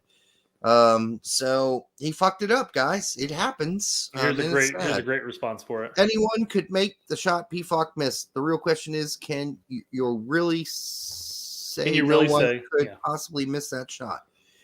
Yeah, I can say Rick, people can miss that shot. I mean, Rick, listen, I would never have missed that shot. Brett wouldn't have missed it, but listen, in the real life world, that ball went bang bang from. I'm not making excuses for PFOC. I'm just saying it was bang bang, and PFOC just was caught on his left foot and his heel. And I'm not giving him excuses. He should have finished that shit. He should have at least put it on fucking goal. And he had time to actually bring the ball down if he wanted to. He actually had time for that. I think he freaked out. And that's why he laid on the grass after the game for 5 minutes with his head covered, because he was embarrassed he missed it. So he knew he shouldn't have missed it either. He knew he should have scored. I think Daniel has a good point here. I would wager that PFOC probably expected Reyna. So did I. And I don't get me wrong. you that. I think Reyna laying that across is perfectly an acceptable option. Yep. And given playing for Dortmund, Holland would have put that away 10 times out of 10. But I think Reyna probably could have slotted that home. Not if you watch Holland's last game. He just came off the bench. He just got back from an extensive injury. Shit. He missed 2 great opportunities, 2 of them from Reyna. It was actually a good clearance by PFOC. It was a good CB clearance. You're a CB, but it was an awkward height. I mean, it was a little bit of an awkward height. Like, you've got to watch the replay. Go watch it in slow-mo. And you'll see that PFOC was actually surprised the ball was coming his way. He thought Reyna was going to one-time that into the goal. And again, I don't want to make any excuses for PFOC. Again, and he knows it. Yep, he does, because he was devastated by it. He knows that he should have put that away. Yep. And quite frankly, the amount of heat that, again, this jumps back to our toxic comment, but the amount of heat that Pulisic and PFOC got probably on Twitter, I didn't go back through and take a look. I can only use my imagination and assume what people were saying, was warranted in the sense that these were absolute sitters, should have gotten us 3 points. But here's the thing. Again, I mentioned this too. You bring that up. You say, "Oh, I can't," like, I'm paraphrasing my own imagination here, but like, "Oh, I can't believe you missed that sitter. That was crap," and then you move on. You're done. You pointed out that was a bad miss. Yep. And you move on. You do have to move on. We do that. That's the thing. But then people just harp on like, But the you point shouldn't is, say that to player. I'm like, why not? PFOC was in the right spot. He got to the right place. He was open. So he did that much right. He got to open space where he was available. So I don't know. I give him a 4. And then the score is 3.64. So if you round that up, that's a 4. That's where I would have put him. And then Gregg gets a 6.8 from the 3 ratings. But go ahead. Real quick before jumping on that, Tight Shirt says I would have scored that, and Josie wouldn't have. Well, Tight Shirt, you would have scored that for New England. You would not have scored that for the national team. Sorry. I think Taylor would have scored that. No, I think he would have too. Yeah, absolutely. I think again Josie would have scored that. Actually, to Rick Sanchez's comment again, anybody could have scored that. Anybody could have scored that. The big question is there anybody who wouldn't have not scored that? Like, I think it's just chance, again, it's a moment in time, people. You got to realize that it was bang bang, and he just simply thought that he thought that Reyna would shoot it, and he wasn't ready for a pass. And I think as a center forward, you need to be ready for the pass. So he fucked that up, and he realized it. He was devastated on the field after the game, on the ground, head down, face covered, devastated by it. So let's give him a break. We'll move on, guys. Next game. We're going to move on. Yeah. David said Pulisic wasn't a miss. It still required a great save. It wasn't a miss in the sense that, yes, he made contact with it, and yes, it was on goal, but he also hit it right at the goalkeeper. Yeah. It was a miss in that sense. Like any other attempt that he would have had on that, he would have slotted home. I am not saying that Ochoa didn't move to the right space, because he did. He moved to the most likely space that a straight-on shot could be blocked. And he got there, and he was there. Mm-hmm. Did he know much about the save? No, he was just there physically, and it bounced off of him. But Pulisic could have put that left, could have put it right. Anywhere. I mean, and again, 9 times out of 10, he would have put it anywhere, and that would have been a goal. Pulisic was really disappointed. He said in his interview, I'm really disappointed. I should have finished that. I screwed up, and we're moving forward. And I can't dwell on that. And he's right. You can't. I mean, that's not healthy as a striker or a forward. Somebody's supposed to score goals. You can't focus on that shit for very long. You just got to move on. And they're going to. So we'll see what happens going forward. But I don't know if PFOC's going to get another chance anytime soon. Maybe we'll see. Sub. Again, I don't know. It'll be a sub, depends. But he's not starting. No. And I think it's going to be either Ferrer or Pepe in the next game. Yeah. My thoughts Ferrer, but your thoughts Pepe. But I could go either way on that one. Mm-hmm. So just jumping through it all, PFOC scores are warranted, quite frankly. Not even going to have to dive into that. Yeah. Gregg's score, again, only a handful of people gave him a score. I'm more with Pete than Tact on this. I give him a 7. So I'm way above a 5.5. I'm probably more with the less on this one with the 7.5. Yeah, I'm somewhere between a 7 and a 7.5. I thought that Gregg put the right players on the field to start the game for the most part, minus one exception. Mm-hmm. And, I mean, can you really blame him for the last 10 minutes on saying, hey, I'm going to lock this game down? Again, I understand why he did it. I do too. It is what it is. I understand what he was doing there. I understand what his intent was. But I wouldn't have done it either. But I would have gone for the win. I think we were still having some good opportunities going forward on the counter. And I think we could have maybe squirted one in if PFOC would have gotten one more chance, or Reyna would have gotten one more chance. But yeah, moving to a 5-4-1, not my bag of tea, but okay.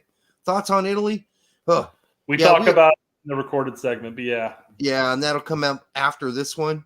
But we talked somewhat at length about the loss to North Macedonia. I mean, it's like, that's why we were saying we do not want to be fourth place and go play New Zealand in a one-off game. No. Not saying that we couldn't or shouldn't beat them, but we don't want to take that chance of going there and then getting upset. Yeah, I mean, Italy dominated almost all that game, and they lost in extra time on a 30-yard shot right in the corner. The Donnarumma couldn't stop. So there you go. I mean, I don't want to risk that. I don't want to risk another Fuck Trinidad no, and let's just beat Tobago. Panama and qualify. Let's just beat Panama and get this shit done with. Fuck Let's yeah. be over with this so we can all, jerk off to Pornhub, at leisure and not Well, I have to keep worry. banning the bots, man. I mean, if you want to jerk off to Pornhub, I'm going to unban them. Are they banned? I'm banning all the bots here. All the Oh, porn those bots. probably aren't Pornhub. They get Yeah, enough. They get enough traffic. These porn bots are, hey, infect your computer with all of our malware, please. Are they saying that? No, of course not. Why would they say that? They're saying, hey, what, you want nudes HD? Click here. You click there, and all of a sudden your computer's infested with all the digital STDs possible. Nudes what? Nudes and what? We'll wait for the next one to pop up, Derek. It's like nudes and teens? Is that what you said? Nudes in HD. Nudes in HD. High definition, yeah. In this day and age, do they really think that works? It might work with morons, but listen, if you want to watch porn, that's like the easiest thing in the world to do. I don't know why they bother doing this. Nobody's stupid enough, generally. There might be a few morons out there who click on that shit, but who's clicking on that? I mean, what the fuck? I think if they were smart, what they do, they look at the chat and they would single somebody out and say, hey, we're from the IRS, Rick Sanchez. Click here to see your case or whatever. Send us 6 $1,000 Visa cards, please. You're going to jail now. Do you ever get a like from the bots? No, I don't. Not that I know. They comment. They comment with a bunch of gibberish letters and one word usually. Spooge. And then we all just poke fun of it. Yeah. Spooge, great. Moist.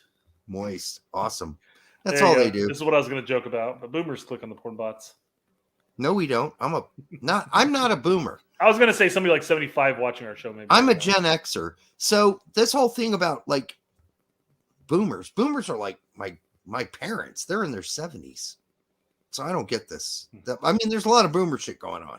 It only takes one idiot to make it worth it, Derek. I guess so. I mean, if that's what you're into, fucking people over, I guess. Of course. All right. Let's take some questions if there are any, or if there aren't. We're fucking done here. No, we're not. We're not? How are we not done here? And people are like, why does Derek always want to leave the show early? I don't. It's been an hour and 47 minutes. It's supposed to be an hour-long show. That's why. Well, get ready to vamp for a few seconds, okay? All right. Vamp? Yeah. Is that some sort of vampire thing? Hello? Brett? You are frozen. Brett's frozen. Am I on the show and Brett's not on the show and he's hosting the fucking show? Hey, 2 Bretts again for the price of 1. Could you hear me that whole time? No, my OS crashed. Not my OS, my browser crashed. Oh, which browser were you using? Chrome.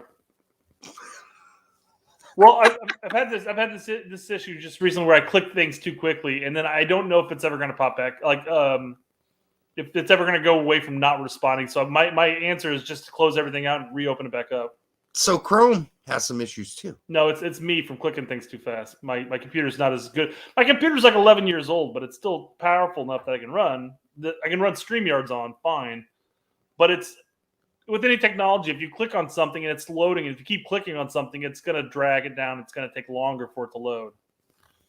Meanwhile, I have a brand new computer. And that crashes. From me going full screen on YouTube crashes your computer. Having no problems tonight, though, by the way. That's good. Edge is holding their end of the bargain. All right, I'm going to try to do this a little slower this time. Uh-oh, yeah. Brett clicked the link for a porn bot. I did. Damn it. Here we go. Chris Gary goes, got to think of a nickname for the toxic fans. How about Chernobyl fans? I'm okay with that. It's not bad. I don't know if that'll work, though. But it's a good start. Let's keep going. Let's get more ideas.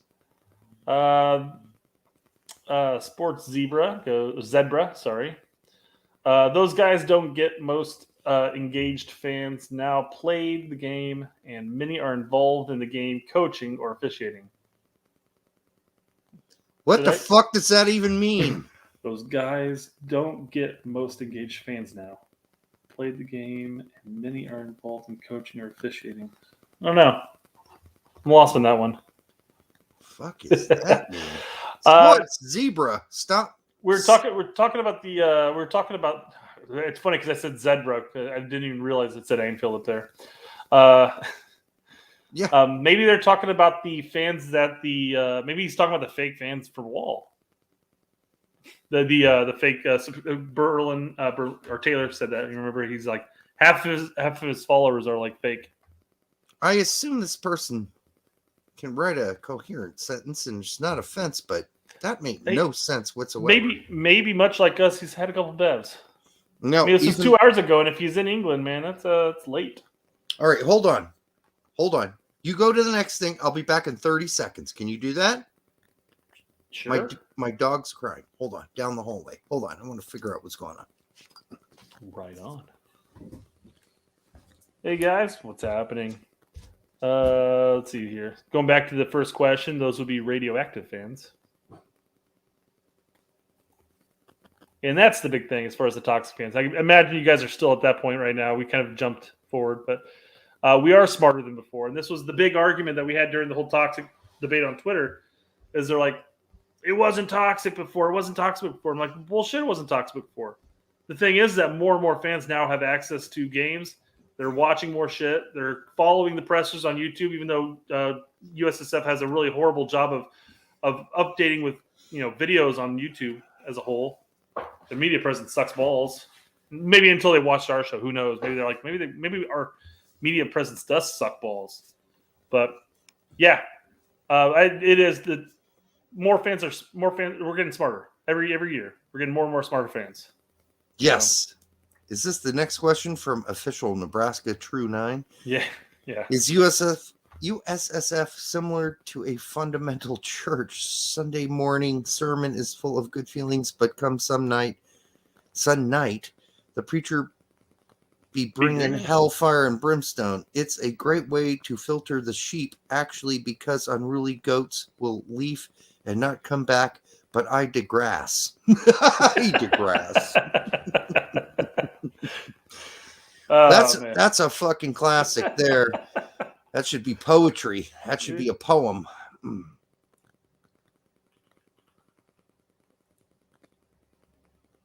Okay. Yeah. Morris does look slow and heavy, and I don't think that I don't know if he's lifting too much, but he does look a little bulky. Well, I mean, he is still just coming back from a long-term injury, so he may not necessarily be at the peak Morris fitness, or might never get back to that point. But he was always kind of like a little bit like stockier, box-chested to begin with. So, I don't. Yeah, he carries weight really well. When you fuck up your knees once, it's bad enough. But you fuck it up again. I mean, he may not necessarily. He may not ever return to the amount of speed and agility that he had prior to the injuries. Yep. So he definitely does look slower now, and he's going to have to adjust to that if he's going to continue to be considered a viable option. Well, he's still fast in a straight line. He's just not quick. Like, he can't make quick cuts. He's not really fast on a cut. Like, he's not quick. He's fast. Like, if you get him on a straight line, he can still run. But his quickness is definitely depleted. We've seen this with other players who were once quick and fast after knee operations lose the quickness. They're still fast on a straight line, but they can't make, like Davies. That's a great example of this. After his wreck. Like, he was still quick in a straight line, but he couldn't make the cuts anymore. And, yeah, that's a problem. Yep. So we'll see if that holds Chris up. Does go on to say, and just an FYI, Gio is going to be one of the top Elite 10s in the next 2 years. Man, he's looking like it. That's all I got to say. He's not going to be an Elite 10 under Berhalter, man. He is a joy to watch. That is for sure. It was a fucking blast when he got on the pitch. It could just be that we've gone so long without seeing him, but he had an absolutely stellar game. And that dribble, that dribbling spell where he took on 6 players. Phenomenal. The way he's been playing for Dortmund since he's come back, Jesus H. Like, he should have had 2 assists to Holland in that game, but Holland fucked up both of those. So, yeah, there you go. What 2 players, whether past, present, or past, present? Jesus fucking Christ. What is this existential question? What would you like to see, or do you wish you could have seen play together? For example, I would love to see Gio Reyna and Matthew Hoppe on the same team, because I feel like that would really piss off the other team. Dude, that'd oh man, just think of the shithousery there, man. Jeez. I mean, that entire back line would just be like yellow card crazy. Like, I don't know how I answer that question, but I like that. I'd love to see Matthew Hoppe and Gio Reyna out there together, because I think, they're a pain in the ass to the other team. I think back in a whole bunch of shows ago, I think I brought the concept of having Hoppe playing in the center as a 9, even though he may not necessarily play the Berhalter 9, but you play him along with Pulisic and then Reyna or Weah or whomever, or even Aronson and Weah with him. I think that would just be an absolutely killer trio. Pulisic, Hoppe, Reyna up top. Absolutely killer. Be great. Yeah. Be great. But, I'm too stoned. So interchangeable too. I mean, if Reyna checks back, Hoppe could easily check out wide and Reyna come back up the middle, and so forth, et cetera, et cetera, et cetera. Yep. But no, that'd be an absolutely killer trio. As far as the question is concerned, I mean, I would love to see that duo again, like you mentioned. I don't know. But this, having a peak Donovan back. Hell, having a peak Donovan and Dempsey back would be a great duo to have back. This past, present, and or present, past. Yeah. What the fuck, dude? How many dimensions do you want me to live in? Do you want to bring back 2 old guys? Do you want to bring back 2 new guys that haven't played together, or do you want to bring an old guy and a present guy and have them play together? I'm just gonna stick with the present guys right now, honestly. You could go with so many players if you look at the past as a whole. So I wouldn't bother, honestly, because what we got right now, ceiling wise, is higher than anything we've ever had before. So no, I'm not going to go back to Dempsey or Donovan. Those were great guys for their times, or McBride. I mean, we could use a McBride right now, actually. Yeah, we could. Center forward. We really could. Or even a Dempsey playing that spot. So why are the standards for the U.S. men's national team low in the U.S., but other countries have high expectations for the U.S. men's national team in 2022 and especially 2026? I don't know why other countries have higher expectations. I mean, for us, right? He said higher expectations for us, right? Yeah. Why do we have such low expectations for the U.S., but other countries have high expectations for us in 2022 and 2026? Well, that's mostly the German press. I'll say I guarantee you the other countries are looking at the talent and just assuming that the manager could manage them. Yeah. I mean, again, Berhalter had a good game, and we had our opportunities, and we could have beat Mexico and Azteca for the first time. So, I mean, if he was able to duplicate that ability consistently and not fuck around with shit, we'd be in a better situation. But most people are just looking at the talent and saying, well, we should be top of the table. Easy. People who have, and I don't come across this often, low expectations. And that would be like one of our good friends, Simon Allen. Yeah, we just disagree with Simon on that. That's all. Mm-hmm. Simple as that. And we're still buddies. We're still friends. We just disagree. But I don't run across a lot of people with low expectations. I just run across people who are Berhalter diehards. That's it. I think the low expectations he may be referring to in that sense are the people who are like, when we're sitting there going like, hey, this window, we're expecting to get 7 points at a minimum, 9 points we could expect, and they're like, you aren't going to get 7 points. You're playing El Salvador on the road. You'll be lucky to get a draw there. Yeah, but even I went in on Pete's show in one of the windows and said, yeah, we're probably just the best we're going to get out of this window is 5 points. I guess it depends on who you're playing or away 6 and points. stuff like that, though. Yeah, or 7 points, or That whatever I would probably mentioned. been the Canada, the 2 homes in Canada is probably what you're referring to. Doesn't matter. The point is, I can't just have expectations based on the player pool. I got to match that expectation with the manager. And the manager isn't getting the most out of the player pool, then I've got to balance that and say, okay, we're not going to get 9 points this winter. We're going to get 6, or we're going to get 4. And I will say the people who are normally arguing and saying that, oh, you're not going to get all those points you're playing El Salvador on the road, probably are not anti-Berhalter for the most part. We're not anti-Berhalter. Yeah. We're just trying to be realistic because we've I'm just saying that those people are probably pro-Berhalter in the sense like, oh, yeah, he's doing a great job. We've got 2 trophies so far under him. Yeah, fuck that. That's those 2 trophies. So I saw a strangest post. They're nice, but somebody's like, no, we have a lack of confidence right now because we can't win. And I'm assuming he meant like on the road and shit.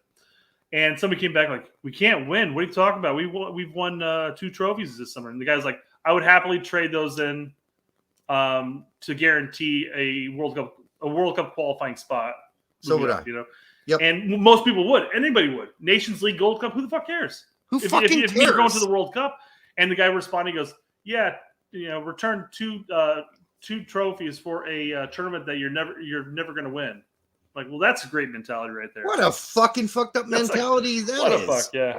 What a dumb fuck. Mr. Nelson, I mean, we have people. Well, sorry, I clicked off that real quick. I mean, we have people playing for Dortmund, Barcelona, Chelsea, Valencia, Juventus, and Man City. Yeah, we do. That's true. We should have higher expectations. Yeah. And I think the last game where we played against Mexico showed that we saw a more comfortable team. Did we dominate possession? No, but we saw a comfortable team, a team comfortable playing together.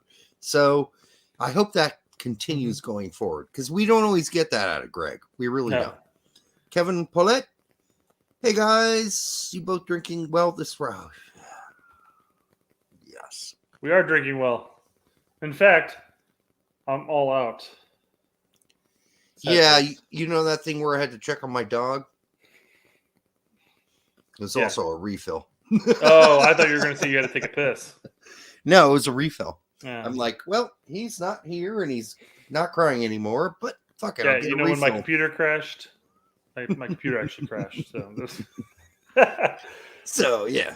I mean, okay. I think we got a couple more questions, maybe one, I guess. But all right. It's almost 2 hours. It's past 2 hours. We're past 2 hours, yeah. Never gonna happen. Speaking of toxic fans, just because of what I believe, people call me Colin Reese. Just because I agree with them. It's annoying just because I have a different opinion from them. And by the way, we could have used Josie Wood and Zardes last night. No, we could not have. So I will say for that first part, that's between you and them. I don't know. As far as the second part, as far as Josie Wood and Zardes, I'm sure any 3 of them could have scored the PFOC goal. But then again, you'd have to assume that those 3 players would have been in that spot and then also on top of that finish it. And I'm sorry, but Josie's not coming back.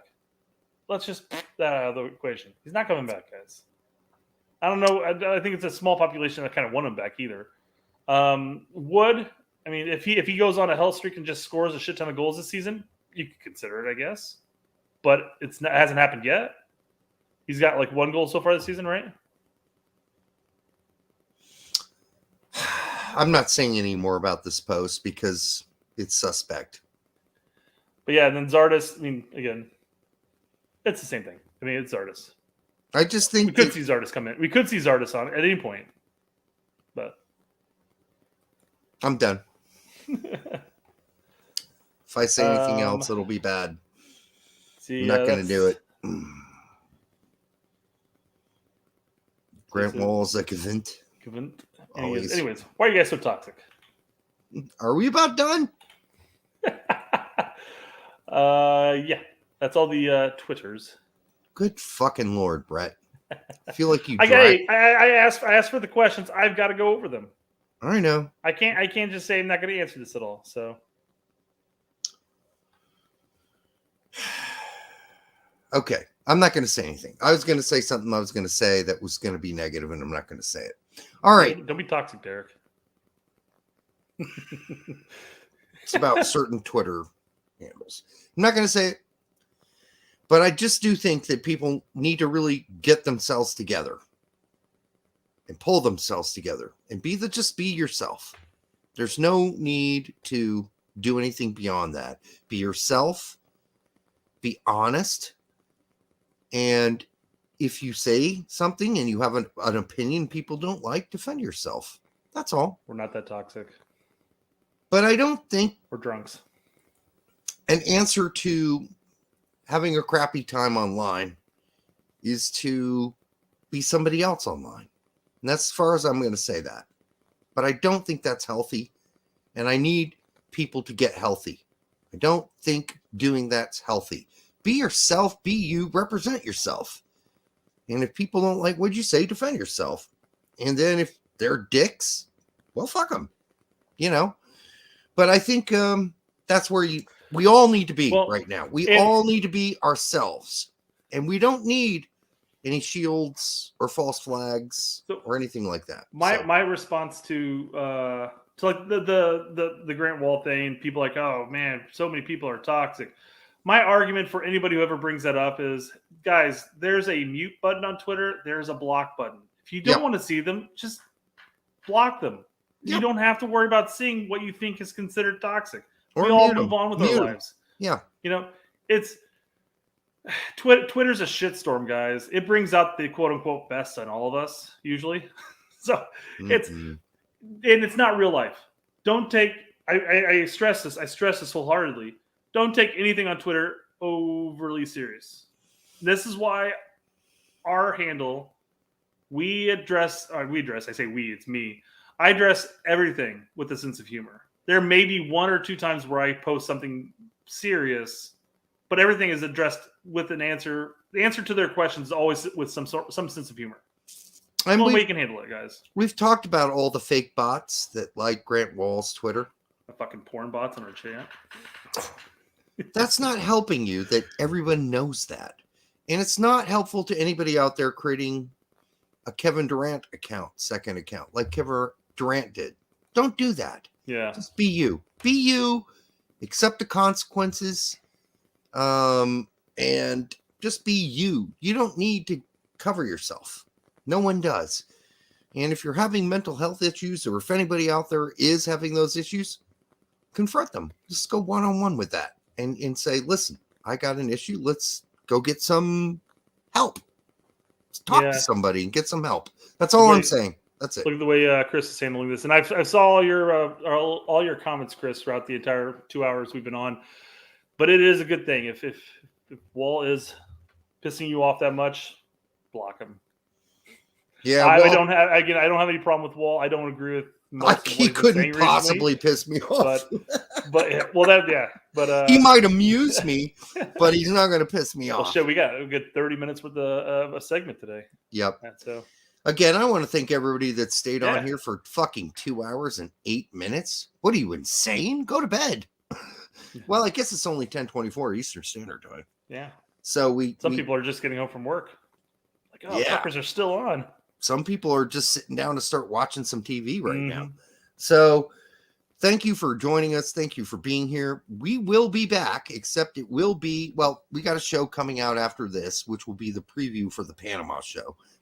And then after the Panama game is over, we're not going to have a show because we're going to be on Pete's show. So that's 11 Yanks. So go there. We're going to be there with Pete. We're going to break it down, the Panama game. I hope we're all in a good mood and we won the game. So it's like a jolly good fucking frolicking time. And we're all like, best case scenario, we beat Panama and Costa Rica tank it. We're all putting them back and smoking joints and everything's great. Right. So let's hope that's what happens. Make sure to like. They snuck another one in. Make sure you like, subscribe, share it with your grandma. And thanks to all of you who are buying t-shirts and shit. That's awesome.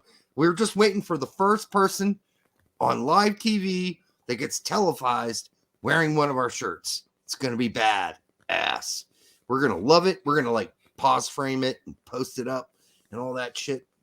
8:25 Boomer. No, I'm not going to too early bed. for bed, Boomer. No, it's not that it's late for the show. It's like Derek and I have been talking for 2 hours and 10 minutes plus the 30-minute segment prior to this. yeah, we've been talking for almost 3 hours. Almost 3 hours. And at some point, you also have to realize how debilitated you are from all of the drinking and smoking you've been doing. So at some point, you've got to call game up, dude, because nothing coming out of your mouth after this second is going to make any sense to anybody. All right. We love you. Keep watching. We'll be back soon. This has been the Straight Red Card. Good night.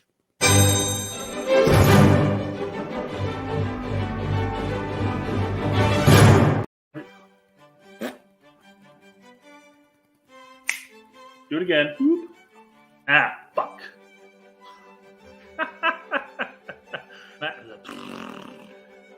And like it. That's way too many likes. I got a comment on a channel. Fuck. Oh. Yeah.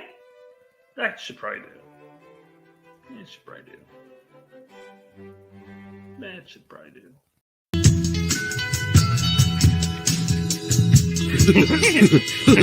That hurt.